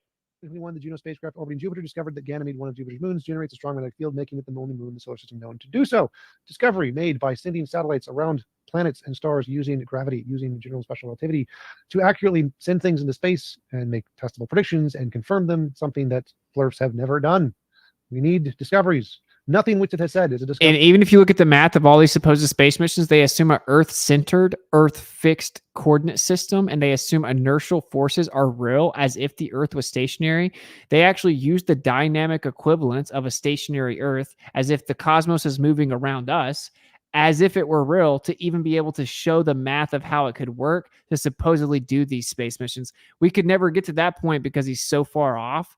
But the ironic part is, if the space missions were even true, they would just be further proof of geocentrism. Now, the space missions aren't true, let's be real, right? But that's the point. Same thing with GPS. It actually uses an Earth-centered, Earth-fixed system, and then it actually assumes that it has to account for the fact that light goes faster in the same direction that the sky moves, as if the Earth is stationary and the sky is moving. It has to account for that for GPS, for time differential based on direction and based on altitude. And whenever they do the math, because that's all it really is showing math and then pretending they go to space, when they have to show the math to the masses, as if, oh, look, we're really going, here's the math, it assumes real inertial forces, although your model claims they're fictitious, which means it assumes that the cosmos is moving around with angular momentum, right? And that you're effectively catching that drift, or you're going with it or against it, that there's real inertial forces causing you to move around in space. That's the slam dunk. But anyway. Nothing Witsit has said is anything a flurf or a geocentrist nut has ever done to make a real discovery in the world. They're kind of like idealists. They like to think in their big chairs about big fancy words they don't understand, and then hypothesize about explanations, and then never do any tests to confirm it. And so until they actually build like a NASA where they can do tests in the universe and confirm it with stuff, they really have nothing but. You see how, like, he has the ability, he is skilled, and as if no matter how incredibly destroyed and intellectually decimated he's been, he has the ability to still maintain the illusion of confidence and being correct. And people that are suffering from the same trauma of the fear of rejection and not being accepted by majority, they cling on to this as like a life jacket. They're like, yes, tell him he's stupid. Yes, show me that I'm still part of the smart kids and I'm still part of the group that has superiority. Tell me I'm important. That's why people, no matter how much I specifically destroy him, they're like, they hear this, and he can say this no matter what I say. He can say this little spill here, no matter what I say. And then people will be like, yeah, he wrecked you, because they're suffering from trauma. Their brain shuts off and they go into cognitus. Armchair making stuff up. So basically all he's resorted to, and it's really what he started with, is a bunch of fluff. I hope that obviously the audience, whoever's claiming I'm getting wrecked, is just super biased. I've invited you to have intellectual specificity, but frankly, it's very obvious that you don't know about this stuff. So you have to resort in this like fluff sophistry. It's whatever. But I'm trying to point out that all observations show that the Earth's in the center. The heliocentric model of 2023 agrees with that. So that's retrograde, parallax, the planetary motion of the like the orbits of the planet. All of that looks like the Earth is in the center, according to your own model. They claim the reason it looks like that is because the universe is accelerating and expanding. But we have the Hubble tension problem, the inflation problem, Hubble tension debunks the expansion, but we couldn't get to that. Let's be real. We gotta get on. We gotta get out of here. The horizon problem, the flatness problem. We have the dark energy and dark matter problem in your paradigm. Now, in a geocentric Earth, the reason it looks like we're in the center is because we are, and we don't have any of those problems, which means objectively it's more viable. So again, I already debunked Witsit on this. He doesn't understand post-hoc rationalization. He doesn't understand underdetermination. The fact that you can make up farting fairy dust explanations of other data doesn't make yours better. It just means you're making shit up. I'm ready to go to Q&A. I bet. I dunked on you enough for the day. I'm good. Hey, actually, I had the audacity to say that. Okay. Anyway. All right, cool. That's it. We're going to get out of here. I got to fix the camera because every time I come back on, I'm like down here. And I got to sit all the way up and stuff. All right, cool. Thanks for kicking it. I came back. It started a while, so I was a little rusty. So I was messing with the mutes, with the audio mixer, and with this and blah, blah, blah. But anyway, we got it. My eyes are getting heavy. I'm super tired. I meant to start the show earlier. It's almost 2 a.m. here. But thank you guys for kicking it. Question the answers. Great to see you back, fam. You crushed T-Jump with truth in that debate. Much love, brother. Thank you so much. And shout out to you for doing so much work for Audit NASA. Audit NASA is about to go crazy. A lot of people are like, oh, ask Austin how Audit NASA is doing. Yeah, I had to take a break. I took a break from a lot of things. Now I'm in Florida. I'm about to have my specific equipment, which I had to, kind of take had to go buy, even though I can't really afford, right? So we're going to go do very specific missions, specific things, specific audits.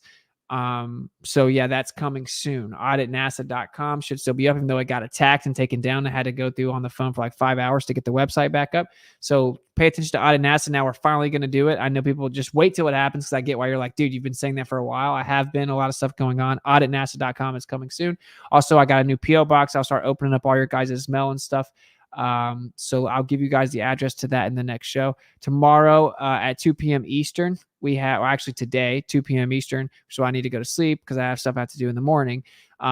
We have an epic show, right? We have Mr. Bennett coming on to discuss basically the way that Einstein and the heliocentric model is completely debunked based on the interferometry measurements, the linear interferometry, the Wing experiments, and how he's actually discussed it with Wing and all this. He's got a whole PowerPoint. We're going to do 2 sections.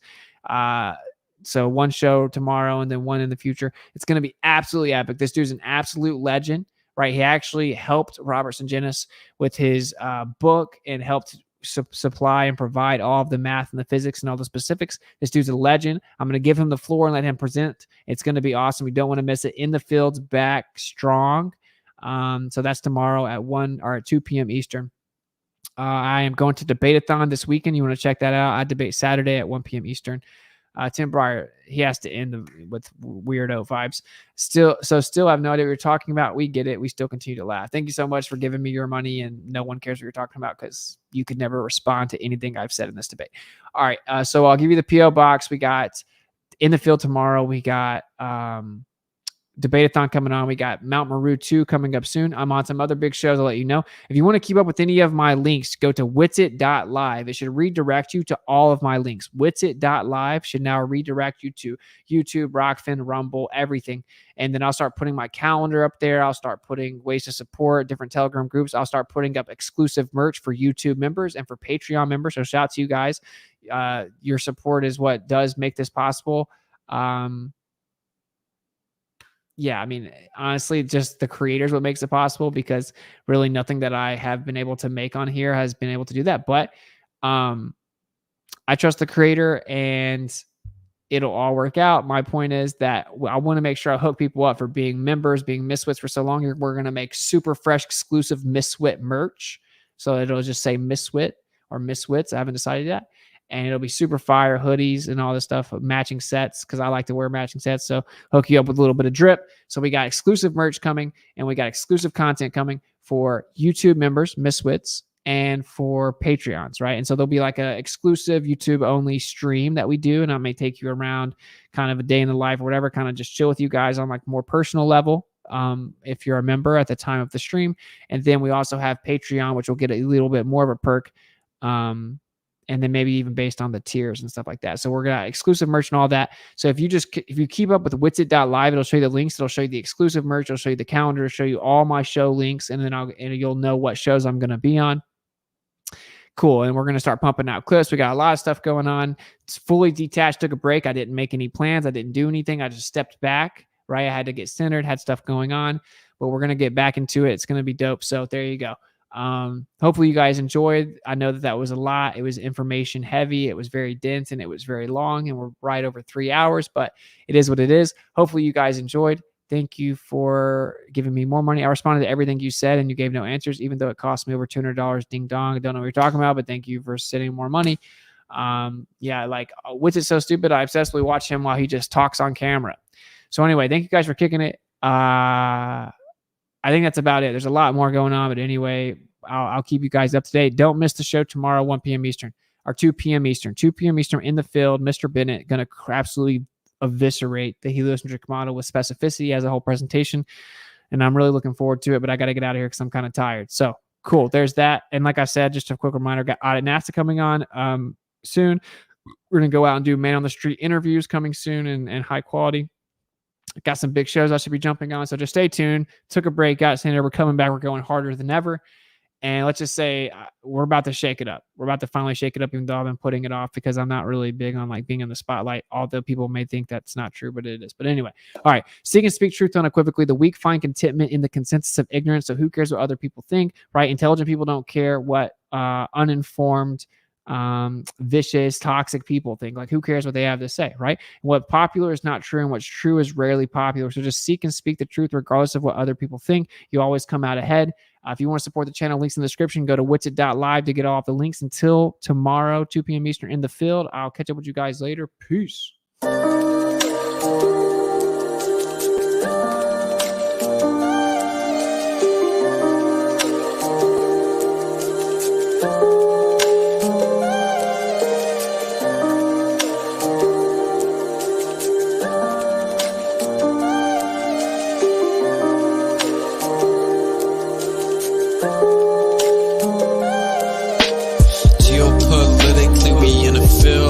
That's for Israel.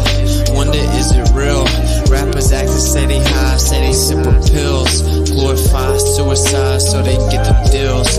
Big Pharma set it up, had to flip the pills. Control the music industry until the scripts get filled. Geopolitically, yeah, we in the field. That's for Israel. Wonder, is it real? Took the way you saw the world, then distorted it. Now you think you wanna rock that twirl somewhere orbiting. Theories disproportionate, the truth distorted quick with a forceful grip. They force them as simple that we absorbing quick. Took the people's signature that mean extorted it. They forging it if news anchors informant to informing them. There's a surplus, but they tell us there are shortages. Credit economy mortgages, dollar that's supported with empty fortresses. But what's important is this: we courting ships important. Yes, of course it is, but extortion is in accordance with an assortment list of foreign tricks. We ignoring which informing this, informing this. It looked like we were snoring tricked. Pedophilia and the government endorsing it. Yeah, eugenics is exactly what abortion is. You just vilify those insubordinate. Way to matrix engineer, that's unfortunate. Geopolitically, we in a field. I had to come back. I forgot I didn't even read the Rokfin super chats, and I can't leave them hanging. Although, did I get kicked off of Rokfin, bro? Dude, hopefully I can find them. But I can't leave Rokfin hanging, especially when they go support the free speech like that. I feel like it literally, I don't know what's going on. It like literally kicked it off. We're going to find it, but I had to come back. I love you guys. I'm not going to leave you hanging. We're going to figure it out. I just don't even see it. I don't even see the tips. Boom. Okay, here we go. All right. I got you guys. I'm sorry if you guys missed it and didn't think I was going to read it, but we're back. Okay. Any word, $5 tip. Try not to get scammed by Uniswap. Yeah, I know. Live and learn. That was a rough 7K to lose, but you live and learn. Like I said, I had a whole lot going on all at once. I guess they say when it rains, it pours, and it just kept going, kept going. You guys have no idea. But anyway, I stepped back, got centered. We're back to go. Thank you for the $5 tip. Leland Wilt, $10 tip. Much love. Debates like that poison the well to discredit you. Not going to work, Globies. Yeah, it's actually a pretty effective tactic. I think it does work on certain people, but I've discovered that, well, people without eyes to see or ears to hear, it's supposed to work on them. And so it's kind of like a good thing in a way. But thank you for the $10 tip. Christopher Stark, $5 tip. What up, brother? What up, my dude? How you been, bro? Come kick it with your boy in Florida. Adam, I always say your name wrong. Mayad. You have to tell me how to say it. Sorry. But Adam, thank you for the $20 tip. Welcome back, fan. Thank you so much. Leland Witt, $10 tip. So awesome to speak with you in Vegas. Much love. Awesome, man. Nice meeting you. Thank you for the support, and I'm glad that we got to hang out. Eric, $5 tip. Thank you so much. Leland Witt, much love. Thank you. Much love. Thank you for the other tip. Dude, it's greatly appreciated. Thank you for all the support. And then last one, Brian Weber. I just tipped $100 and it's not showing up. So let's do it again, I guess. You're worth it. If I didn't name you the Great White Hope I didn't name you the Great White Hope for nothing, brother. That's funny. Just so you know, on my end, only one went through. So you should be good. It should just be one $100 tip. But thank you. That's a very generous tip. Thank you for the support. Great White Hope. Isn't that what they call Trump? But yeah, thank you anyway, man. And yeah, so thank you so much for the support. That was very generous. And thank all you guys. I had to come back and read it. I'm sorry that I kind of said I was leaving, so you guys didn't get as much play as you should have, but I'll try to remember from here on out. We'll get it. I'm just really rusty. We'll get everything ironed out, and we'll get back going strong. All right, cool. So we're actually out of here. I already played the song, so I'm just going to kind of play the outro logo, let it play for a second because we play the song. Geopolitically, we in the field for Israel. you know, and I'm gonna. Oh, by the way, I plan on dropping some music soon, but I gotta be able to isolate it in my schedule. The way I've got my new schedule set up, like working out, doing certain things, it's like super packed. But we're gonna get it done. All right, I love you guys. Thank you guys for kicking it. Sorry, I forgot about the Rokfin tips, but we came back. We got you guys. Go to rokfin.com/WitsitGet supports free speech. I got a couple streams about World War III and zombies and stuff that's going to be coming soon, and most of it's going to have to be on Rokfin. So go ahead, go over there, sub, be ready for that. I usually try to make sure that it's free, but it helps me a lot to support me over there, certainly so we can build a following with a backup in case I get taken out. All right, cool. I'll catch up with you guys later. I'm actually out this time till tomorrow, 2 p.m. Eastern in the field. Peace.